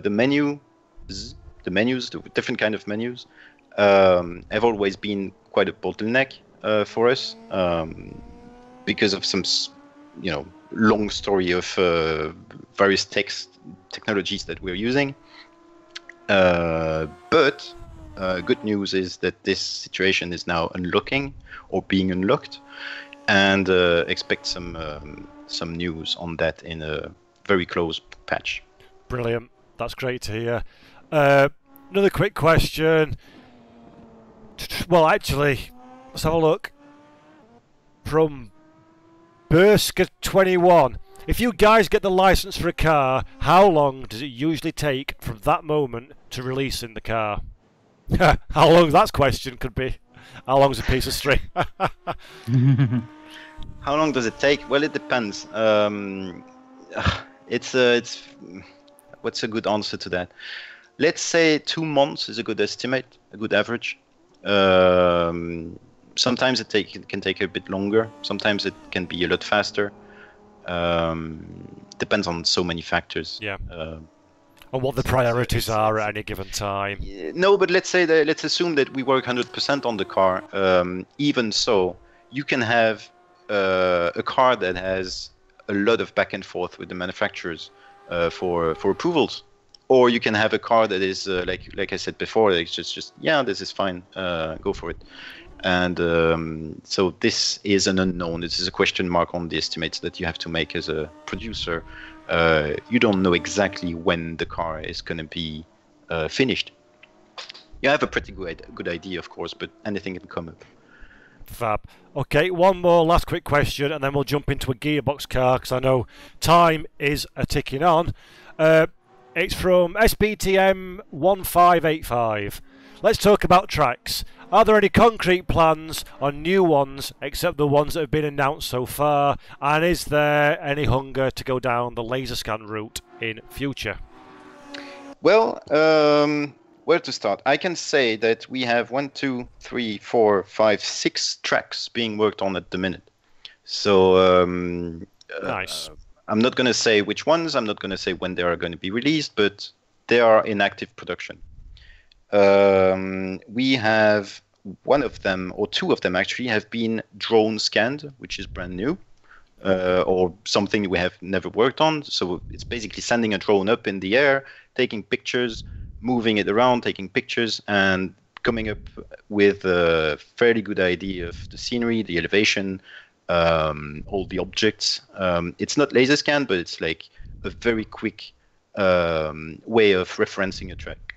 Because back in the GTR Evolution days, the add-on for Racer 7, that add-on was introducing Nordschleife. We didn't have laser scan back then, and the artist had to roller skate the entire Nordschleife, taking pictures every 5 meters.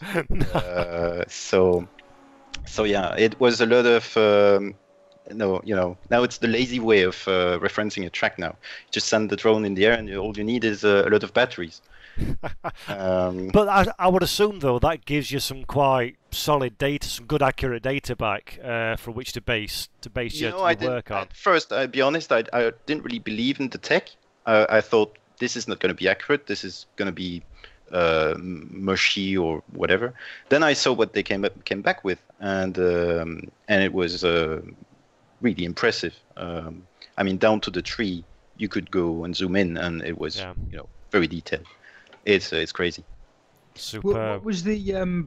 I mean, I think we're okay to talk about it, but we saw another bit of tech that sort of came through our midst, which was a car was scanned with a phone. I think yes. maybe. Wow. Which was amazing. Whoa. I mean, JF could fill you in on the details, but. Yes. So but back in the period where we were rushing the TCR cars, like I said, we didn't know which ones were coming out until a certain team went to the KW factory and went to their simulator. So it's basically a 7-post rig. You put the car on it, and it reproduces every single bump of the Nordschleife. And you can study the suspensions and how they react, optimize the setup of the car for that particular track, etc., etc. Yeah.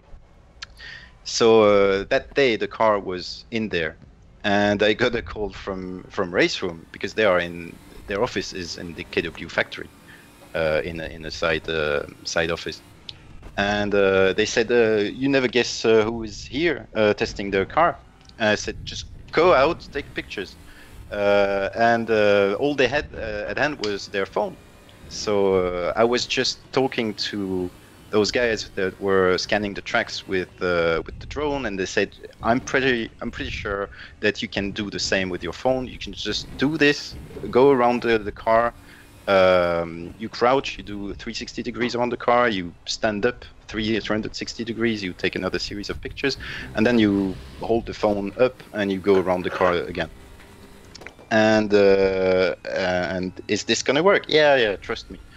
So they did this, came back with the pictures, they processed it, and what came out of it was a model that was like, whoa, this is good enough.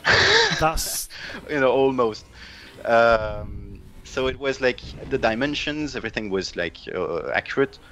We had to rush so fast that I didn't even have license deal, so I didn't have contacts to the manufacturer of that car, and especially that means no CAD or no engineer data, nothing. So this was the only reference I had that day, and it turned out to be awesome. So yeah. That's absolutely great. And is that something that you would consider using again? That sort of technology? Now, absolutely. I started looking into those apps. So every time I go to a racetrack or happen to walk by a race car, I just do the same, because you never know if one day we do it. That's brilliant. Right, I am now on track in a 1995 Opel DTM car. Alex. Input meter. Sorry. Input meter. Input meter. Input meter. I'm just gonna mention one little thing that I was just driving around in the Cayman just then. We added a new bit of code in for anything that's using. Well, if you use an auto clutch with an H pattern, but it mostly applies to the paddle shift or the sequential cars, we improved the downshift blipping. So it's most noticeable that when you downshift, currently in some cars, it can sort of really kick the back end round, especially at the slow corners. But we improved it, added some new code in so that it rev matches a lot better. And it sounds quite nice as well. If you go onto chase camera or you're watching the trackside and you hear the cars going down through the gears, it's got this really nice like little rev blip that you can hear that wasn't previously in the game. So that's a nice little thing. Sweet. Right, brilliant. Now then, input meter. Remind me, since I've never used it, where would one find said input meter? All right, you go in control settings. Options, control settings. Edit assignments. Yep. And then you scroll down to, I think it's called gameplay section. Then you have input meter. And you just assign a key and it will just toggle it on or off. Fabulous. Hey, this is new. I've learned I'm doing something new today. Now, what I'm going to do is I'm going to get myself something as well with the manual box. Let's go for a BMW M1 because why not? I shall wait for you, sir. We'll join up. While you're coming back into the game, I'll ask a quick couple of questions of you. Right. Let's just find something a little bit interesting. Everybody wants to know what continent, or even better, what track it is. The 6 tracks that are coming, but I'm sure you can't answer that one. Will the game blue flag slow cars in? Will the game blue flag slower cars in multiplayer? From Alex Blob. Alex Blob, he's a beta tester. He should know. He's asking on behalf of the wider community, I am sure. All right. Well, it's already the case. If you are in, if you're on a server, like I said, in multi-class, and you have a faster car, a car of a faster class behind you, you get a blue flag. Alex says that's not the question. It's the explanation. Oh, he was okay. He was answer to someone's question. Well, there you go. And for those of us that can't read or prefer to hear your silky tones, there we go. That's the same. Right. One question that I'd like actually an answer to. SBTM 1585 again. Oh no, actually. Yeah, I don't see the need of driving a lap to the end of qualifying when qualifying's ended. It's not valid anyway. So I think what Alex is getting at is, will there be options to exclude closed laps, basically? So the session's finished, you set your time, you've gone over the lap line, and then you're circulating back to the pits and the qualifying session stays open. Yep. Is that something that's going to stay as it is, or is there going to be some tweaking allowed in the honest answer is I don't know. It's something that I could see happening because it actually makes sense. It reproduces the real regulations.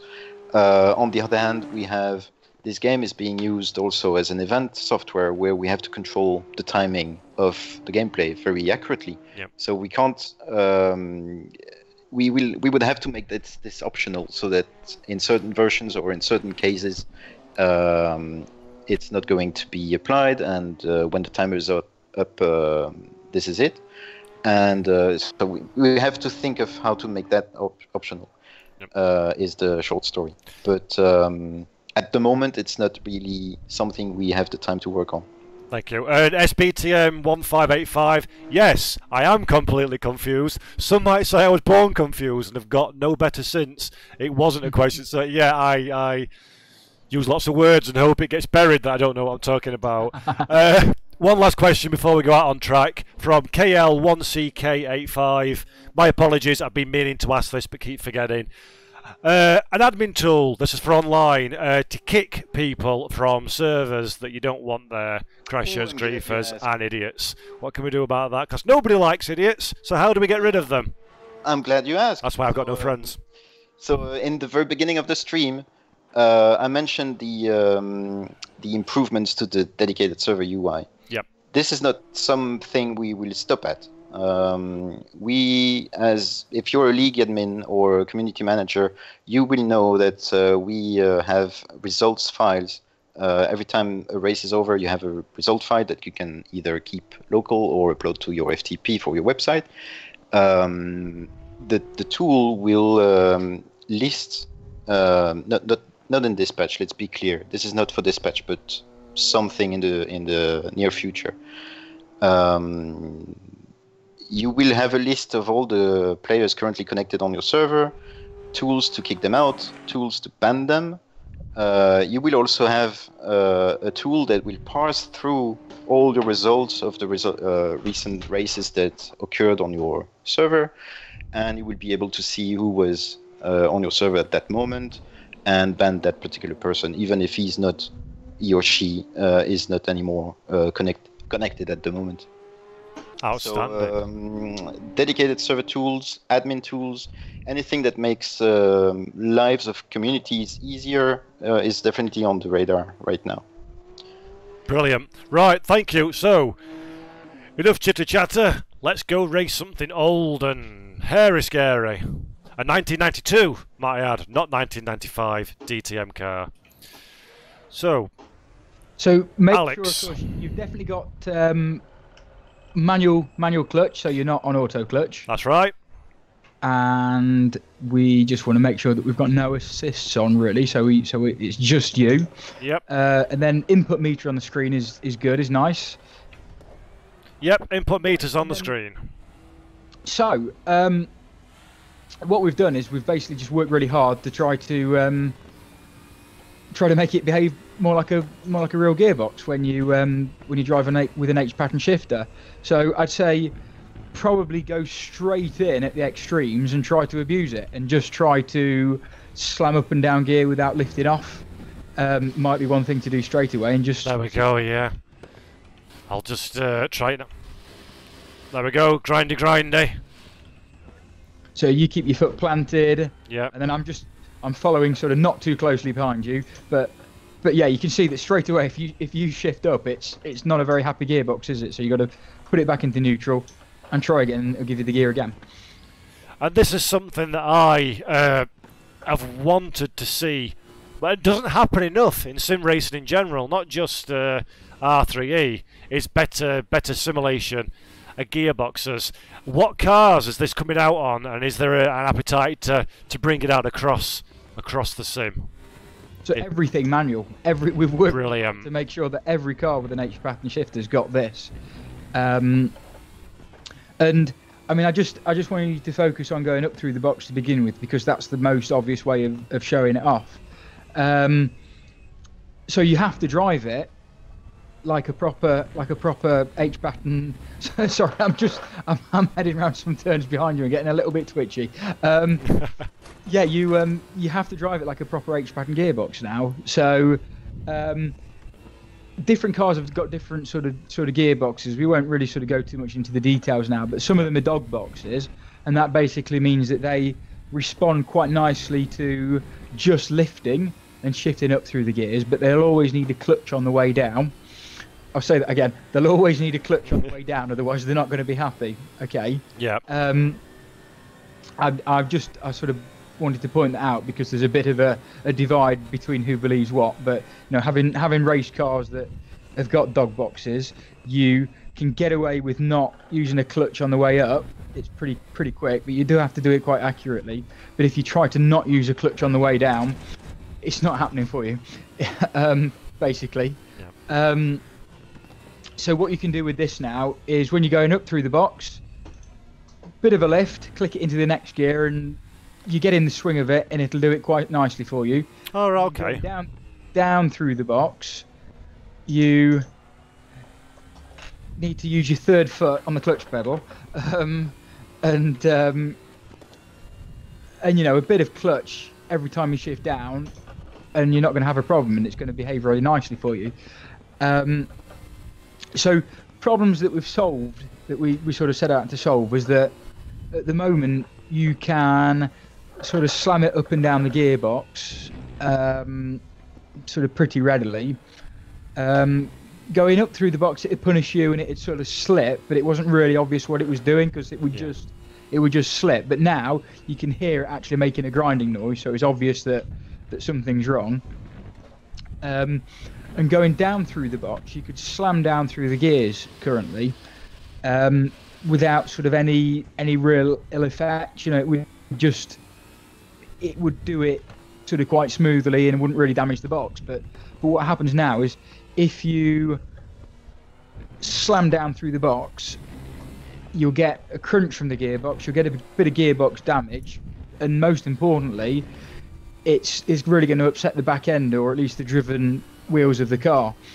You know, so it's really sort of important to actually drive it properly. So everyone that's invested in their H pattern shifter and, you know, really wants to enjoy their 300-400 euros worth of kit, you know, and some, really can sort of make the most of it, and it can actually behave like the real thing now. So yeah, what we've come up with, we're really quite pleased with, and it sounds great as well because you've actually got a rev match now on the down changes. So I mean, that's to get every car in the game that uses a H-pattern box done for this patch. That's a real undertaking. That must have been a hell of a lot of work. Oh, it was a massive amount of effort. I mean, I was hoping that maybe I'd be able to get it working for one car and then sort of copy and paste, but no, it was nothing like that. Every single car had to be tuned like individually, because just, you know, how much torque the engine put out and how heavy the car was, just all sort of had such an impact. And it's nice though, because it means that individually you've got all these cars that have got quite different behaviour. Yeah. But you know, they're not all the same. If one H pattern car, you know, in this M1, it doesn't behave in just the same way as the RaceRoom Junior. You know, in this you need to give it quite a decent lift to go up through the box, or you don't lift quite so much and you just stab at the clutch. But with the RaceRoom Junior, it doesn't really need the clutch going up through the box. You can just lift and click it up quite happily all day long, and it won't really sort of ever protest too much. So yeah, so it's all been a case of like coming up with something quite new, and I mean, let's just say this is something that's new. It's not that we've gone through and we've like retuned something that was already there. It's actually new. It's a whole new way of doing things. So it's like wipe the slate clean and start all over again with all of it. So yeah, I mean, just sort of tell us your thoughts as you're driving it, really, and what you can and you can't get away with, I guess. Well, I think for me, unfortunately, I've not had the benefit of getting a bit of practice in. So this is literally first time I run it, and it's, as you say, it requires for the first time you to actually have to put a little bit of thought into what you're doing with your shifting, which is something, as I said earlier, I've always wanted to see more of in sim racing, and I've never really been satisfied with much of the offerings that are out there. But I like what you've done, where if you've missed a shift, I'll do that now in a second, actually, on purpose. It's not a case of just dipping the clutch and then it re-engages and gets away. You've got to take the gear out and put it back in again. Try again, yeah. There we go. So that's fifth gear. I've missed it. I can't dip the clutch, come back. Yeah, I'm still out. Got to go back. And a gear always has to, like, in order to get the gear, it has to go through neutral first. And that I really like. That shows that it's more. I'm assuming I'm right in saying this is a physics-based approach you've done, not just a gamey code feature just to represent it. Is that right? Yeah. Well, it was. I mean, there were really four of us that really sort of banged our heads together and worked out what to do. What, you know, we'd all agreed that how it wasn't quite right, but we couldn't. It was something that's quite hard to visualize, like how it should be. You know, I mean, describe a gearbox. Describe the gearbox. Yeah. It's quite a hard thing to. You know, it's not like anything else, is it? It's not exactly. So, I mean, really, this was the basis on this. Is Robert came up with a code, with a new bit of code, and said, you know, sort of, there you go and do something with that, and it all just really worked out. And yeah, so it's a really good thing that Robert Home and I can sort of come up with these different features that I can sort of convey. Well, I think that we want it to be a little bit like this, and then Robert's got, you know, enough of an understanding of how a car should behave to be able to, like, make the code match and understand my gobbledygook and make sense of it in numbers. So so is that go on, carry on. So I'm really happy with what's come up with it, you know, really happy. I think this is good. Yeah, it feels fab. As I say, it's just the Opel 92 DTM car I've really tried it on, but it's really brought another dimension to driving these older cars that just wasn't there before. Going back to the actual the planting of the seeds of the idea to do that, is that then just something that you guys sort of came up with locally and decided it might be a good thing to have a look at it, or is there a greater, larger race room master plan where you've got milestone dates for certain things? I can answer that maybe. It all came. I mean, this work on the clutch and gearbox occurred because at some point we broke it. If you go back in time, there was at some point an exploit where people would just modify the auto clutch assist on the fly during the lap. Right. And in competitions where you don't have damage, everyone was just running without auto clutch. And they were not bothered with clutching. They were just slamming the gears in, and since there is no damage, it was just faster to do that. Right. So we were in a rush because there was a competition that was about to start, and we were in a rush to fix this exploit so that it would be fair. The problem is that after the fix, this H pattern thing became a bit of a mess. Like you could upshift, downshift with no consequences, even if you were not doing it properly. There was no damage, or I mean, it was not enjoyable for anyone who is H pattern enthusiast. And I happen to be part of a French community called Racing FR. And they just got very voicey because you broke all our cars, and so I had to fix it.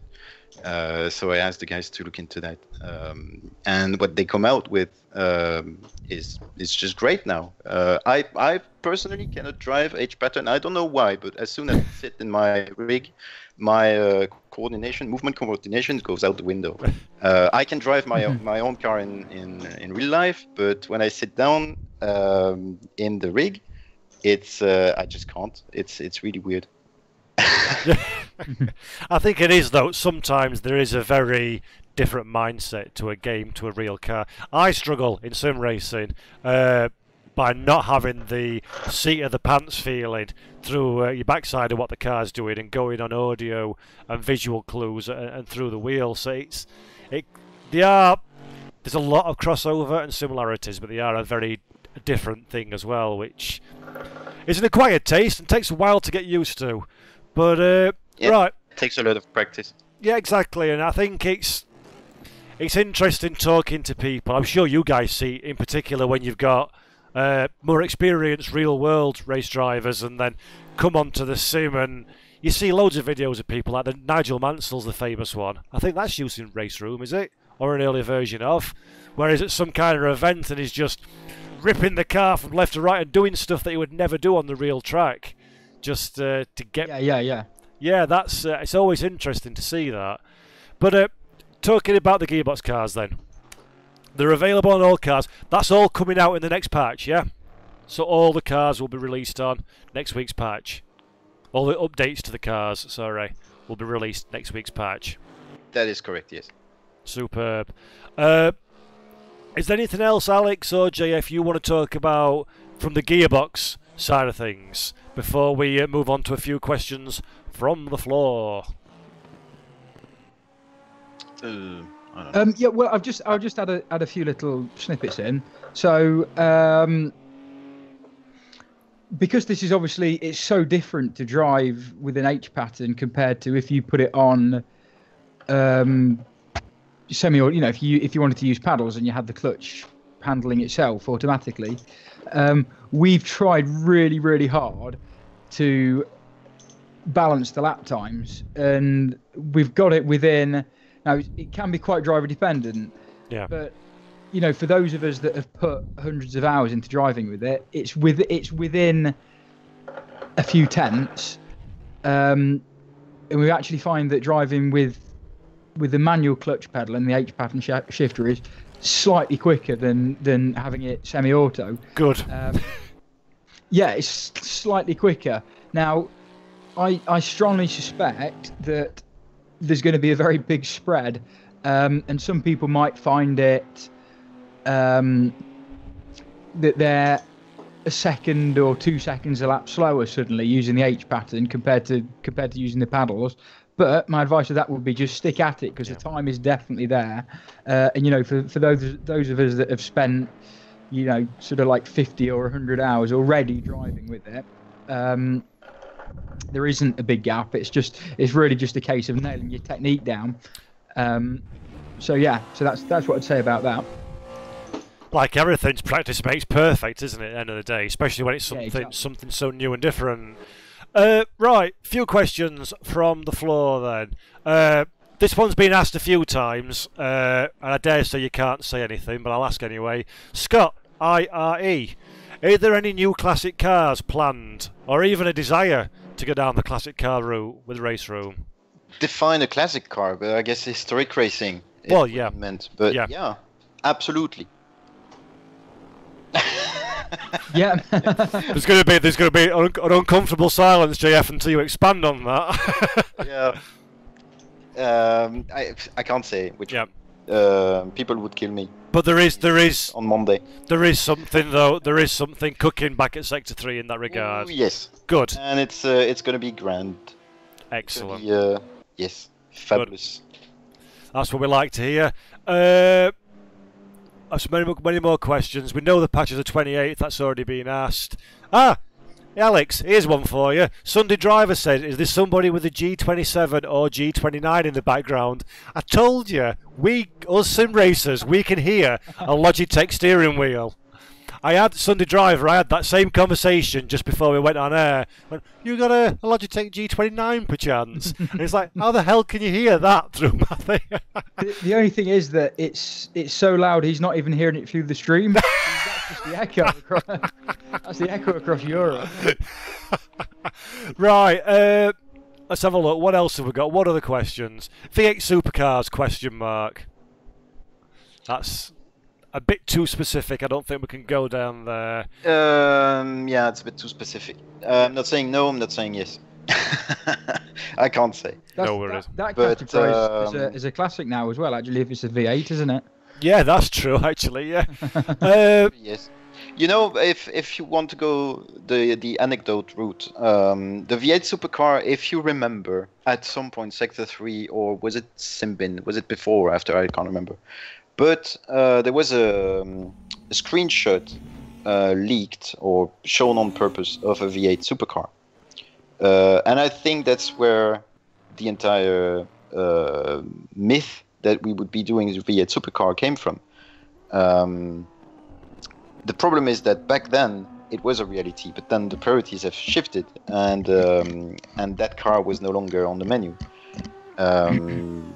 It turned out that, you know, that was in 2012 or 2011. Wow. That car was even in the closed beta of RaceRoom, before RaceRoom even went live. So that became not a reality anymore. But it turned out recently, very recently, that it was licensed and we had the rights to release it. The problem is that we have no V8 supercar tracks, except for, you know, we don't have enough to really justify making the car, and it would be on its own. And there are many factors that put this car a bit on the side, like maybe we shouldn't do this. And also, it's outdated already because it's from, you know, almost 10 years ago. But it turned out that I could swap this car for another one at no cost for the license, and the other one, I think you will be happier to see that in the game. Oh, so, nice. Traded it for something else that is not V8 supercar, but everyone would be thrilled to see. Oh, but I can't say, and it makes my right. You know, I would like to. But we're going offline for 2 minutes, guys. Oh, I'm gonna so badger you on Skype to find out what that is. If we just stay with V8 supercars for a minute and going off topic, a friend of mine has just flown off to Australia. Her name's Abby Eaton. She was the Grand Tour test driver. You know, the Jeremy Clarkson TV show. She's testing a V8 supercar over the weekend with a view to racing it next year. So Oh, nice. and everyone should just sort of keep eyes on that. So yeah. Good luck, Abby, from all at race department. Yeah. Oh, nice. I've got a. Where are you from?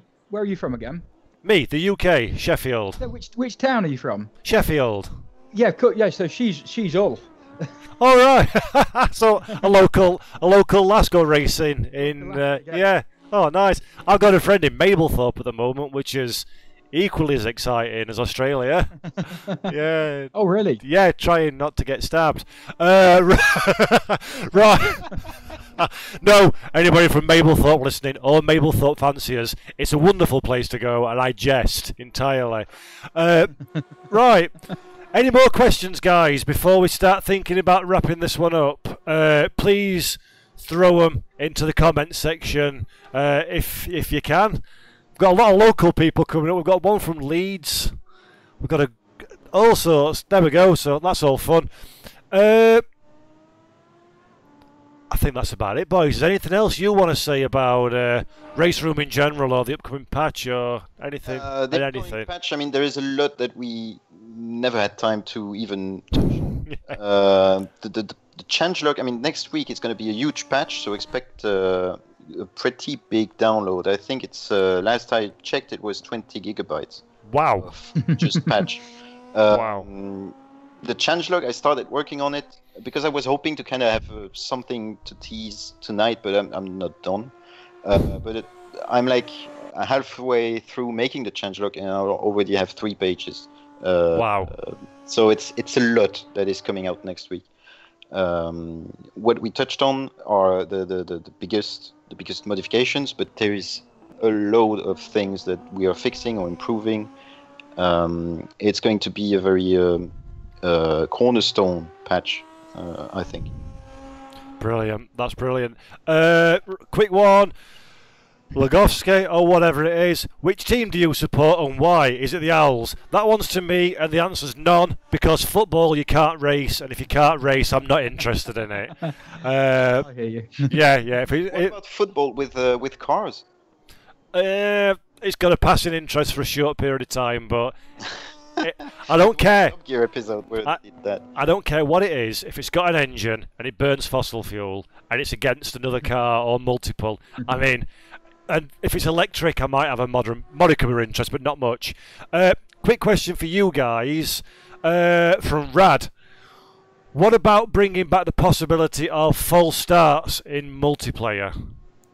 I know that's quite a big one. I remember last time. What's? Yeah, why not? I mean, like I said before, this is something that used to be a setting in the dedicated server of Racer 7.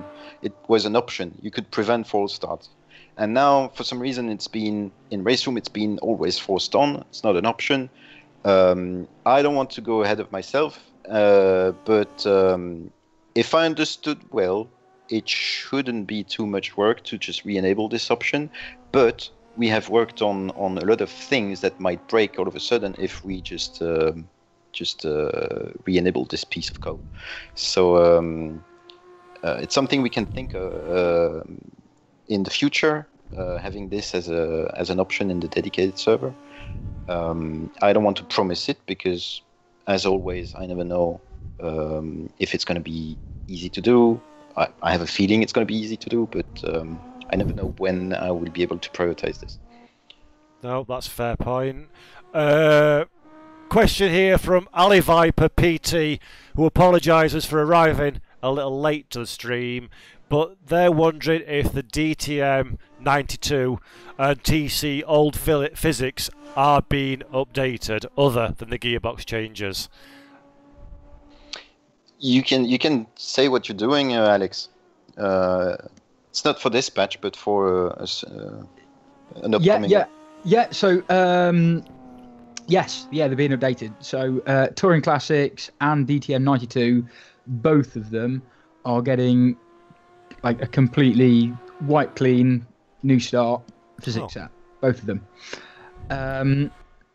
Whilst we're staying on that as well, things that are going into this patch that we haven't mentioned, hill climb icons, they're getting a whole new set of physics, both of the cars. GT2 all of those as well, which are every bit as new as the GT4 physics sets, including a new car actually in the GTR2 class. So yeah, there's something else as well there. TCR, that's had a BOP improvements. GT3 as well, BOP improvements. And also you fixed the behavior of the BMW and Audi in GT3. Yeah, that's right. Yeah. So they've been sort of rejigged suspension-wise. The Audi and the and the M6. The new R8, the newer R8. Both of those cars were a lot nicer over curbs than they were, but like in amongst other improvements. What else? The RaceRoom Formula 3. That's been breathed on. That's had some tweaks, thanks to a guy that what was the driver's name now? He was racing one a few years ago. Yeah, Daniel Juncker. That's right. Oh, yeah. Thanks to his input. Yeah. So race department member as well. There you go. Yeah. And all turbo cars have all had those revisions, but I mean, it would have been nice to. We need another 3 hours. It would be nice to focus on GT2 just as much as we have GT4, because that is just as new. And also, what we haven't mentioned, which we really should have touched on, is these updated classes. Well, GT2 and the GT4, none of the others actually at the moment, have all got a new approach to the tyre model as well. So they've got new stuff going on. Damn, I forgot the tyre model. Yeah. Which is massive. Maybe I should mention something we're not talking about, but we should, is that Anthony has been also improving the sound of various cars, because every time Alex changes the engine of a car, it means that Anthony has to rework the sound so that it matches the revs or anything. But that's also an opportunity for him to source new recordings and improve on anything that he wasn't super happy back when the car was originally released. You know, in the meantime, maybe there has been some new recordings that he has managed to do. So it's a nice occasion to revisit the sound. So if we take an example, the BMW M3 GT2 is getting a sound upgrade in next week's patch. Which is something Anthony really wanted to do, because he says now it finally sounds correct. And there's one thing that RaceRoom's known for is absolutely top draw sounds. So I'm interested to see what audio changes have been made. I'm loading the M3 up now, actually, Alex. If you want to, I was doing. Perfect. Well, I'll let you drive, and I'll put the replay cams on so we can hear it. And if you want to talk about the new tyre models, I think that's something I totally forgot about, but is also really exciting. There's a lot going on. Yeah. I just have to go back through the menus and find it. Come on, let's load up. So carry on talking. Okay. So it's interesting, JF, that you guys constantly, you've got a lot of content. There's a whole load of content in R3 now, and I think the last count was 150 cars. Wow. And 90 tracks, I think. God. Sorry, that's crazy. I mean, that's an impressive amount, but you're still constantly going back and touching base with stuff that's already been released and upgrading it and updating it. Is there a plan to that, or how's it work? Is it just when something comes across your desk you think, yes, that'll be useful, or? Yeah, it's a matter of what kind of opportunities we have. And so, you know, RaceRoom was released, what was it, 2013, January, with a certain approach, right? Yeah. Not everyone was a fan of how the car is handled. Then years went by, Sector3 started in 2015. And we took a different approach. We just said enough of that. Let's refocus our efforts. Let's make this a proper simulation. Let's listen to what people are saying, boaty feeling, bad force feedback. First thing we did as Sector3 was just clear the table of the force feedback, put Georg in the simulator. And give him the resources in terms of programmers that he needed, and he just improved that. Then we removed all kinds of things that we didn't like about the game. We, focused on making the game better, a proper simulator. This carried on, but it was so much content. We had to make new content, but also revisit the old stuff to bring it to a proper level. So we had the DTM 92, I think, was released 2014 December. So it was like one of the last things we released that was worked under Symbian. Yep. So every time we have a chance, we go back to the old content and we try and improve it. So how do we decide what to work on? It's based on what's popular, obviously, what people are interested in, what people most request. And when it comes to DTM 92 and Touring Classics, it's both classes that a lot of people love, and this makes our job actually harder, because if you change something that people enjoy and they purchased, it better be good, it better be better. You cannot afford to make it worse, right? So it's always like a bit of a danger feeling, like we need to make sure that it's better. But there's no problem with Alex. He's making everything he touches becomes gold. Brilliant. Oh, thank you. And just a quick shout out to M1GHTYM4VZ. Say that fast. Subscribed on Twitch Prime. Thanks, man. Much appreciated. Right, Alex, we're watching you on screen, sir. Now in your Beamer. No pressure. No pressure, then, hey. Crash, crash, crash, crash. So the first thing that I think's cool. Remember I said before about well, let's listen to it first of all so you can hear the sound improvements.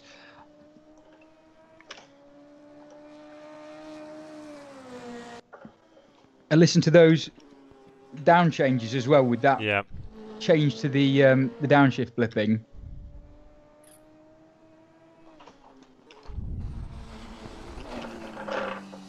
And you can see sort of straight away that the car's not twitching about and doing as it's as you're changing down through the gears. So if I just sort of talk about what the GT2 class is just a little bit, they're quite a lot lighter than the GT3. They've got less downforce, a little bit less power, but also less drag, and much softer tyres. So overall, they're a little bit quicker than a GT3, but quite a different experience. So yeah, I sort of don't think that because it looks like a GT car, it's going to drive just like a GT3. It's quite a different thing altogether, really. And the regs are a lot more open as well. So things like you can change the gear ratios. You're actually allowed to do that. But anyway, tyre model is what we were really supposed to be talking about. So I think that so far everything that I've done since, well, everything that's been released in the last year, really, I think since the GT3 rework just before Christmas last year, I've based all the tyre models on pretty much, well, they've had the same base, the same starting point, which was sort of what I felt was right at the time, and I was trying to achieve a certain thing. And within a certain operated window, like not much slip angle, I think it was quite right, it's quite good. But when you started to push the car maybe beyond the limits, it just sort of gave up grip a little bit too easily, and probably didn't feel rubber and sort of forgiving enough. I got hold of quite a lot of tyre data.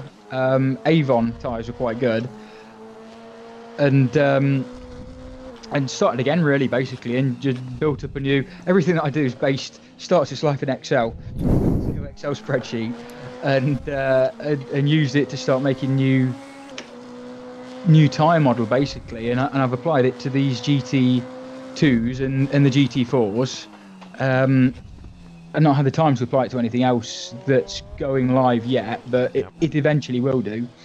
But basically, I was just trying to achieve something that just felt a bit more forgiving and a bit more believable, and sort of gave its grip in a bit of a different way, and maybe didn't wasn't quite so sensitive to weight distribution and didn't reward the Porsche quite so much for having all that weight at the back and that sort of thing.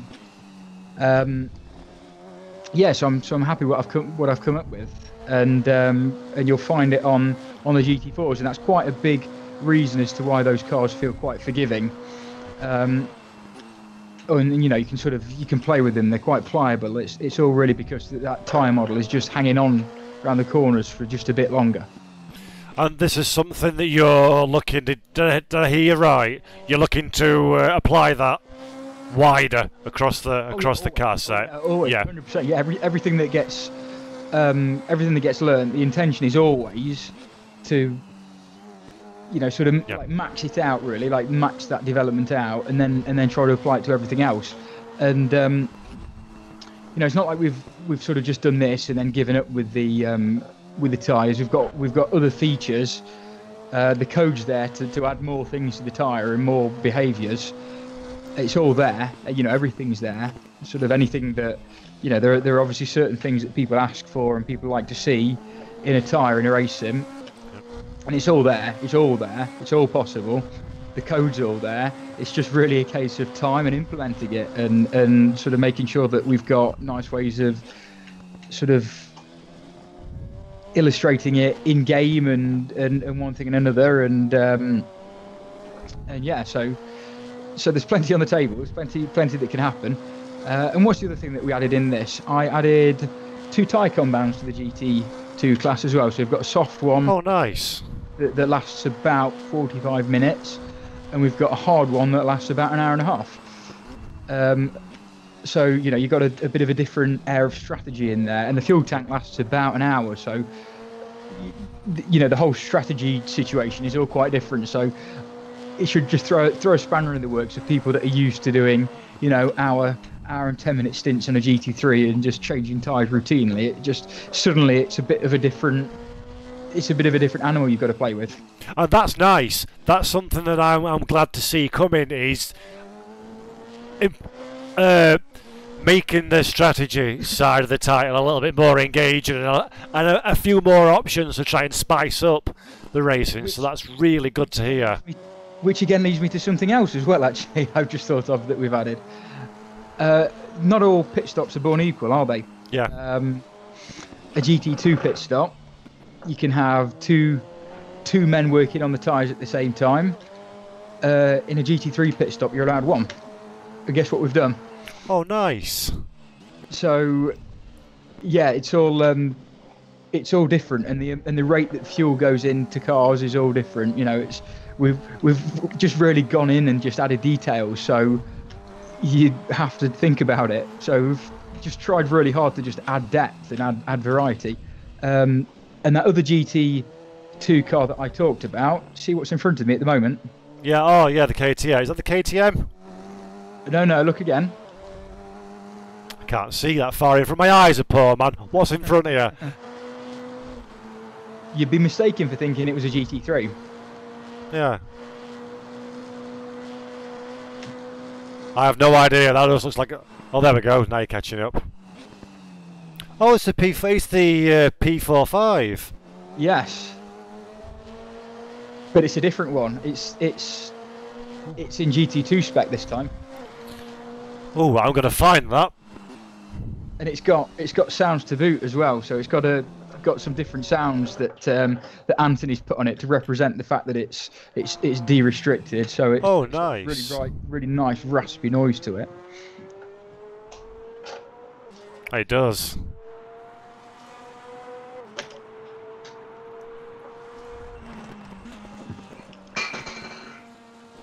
But is it had a facelift as well?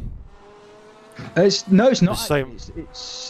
I think. Maybe I'm wrong. I think it's the same externally, but it's what's under the skin is quite different.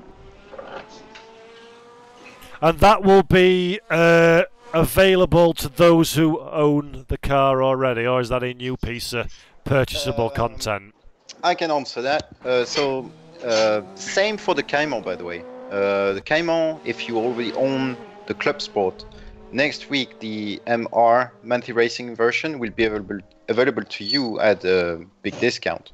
So this is already something we have done in the past, already exists. So if, for example, you have the Audi R8 in GT Masters class and Audi R8 in GT3 class, if you own one, you get the other one at very cheap bargain. Yeah. This will be the case for the Cayman and will be the case for this P45. I mean, the difference is just the work on the physics and the delivery work. So you mentioned a bodywork revisit, but no, it's purely the livery that looks a lot more Italian. It does. It's amazing how much a difference livery does make, actually. Talking money, talking RVP or real cash money. Do you have a price expectation yet for the GT4s? Will they be coming separately or available as a pack or both, more than likely? I'll be honest, I don't know yet. At this point, I've been working on getting the content ready, the game ready. I will get information of the price tags next week. Perfect. The day before the patch. So at this point, I don't know. But you can expect, you can look at what we did in the past and expect the same. Yeah. There is no plan of doing anything different. Perfect. Alex, how are you getting on there in your BM? Having a nice fight? Yeah, good. It's pretty cool following this P45. It looks really funky. I don't think I've followed one that closely before. So it's been a car I've steered away from in-game for whatever reason. In fact, frankly, GT2's been a class I've steered away from for one reason or another. So I'm curious to see what these new physics and tyre model improvements have brought to the game. Have you got any plans, Alex, on what classes you'll be looking to update next going forward post big patch release? I have an idea. Alex keeps asking, can I do this now? Can I do this now? So there we go, people. Revealed. Alex has no authority at Sector3 Studios. No, but it's GT3 we work. Another one. Just go for it, Alex. Tell them. Yeah. So really, just because so much has been learned. And the GT3s are so popular, it makes total sense to apply everything that's new and newly learnt to those. Oh, wicked. Basically.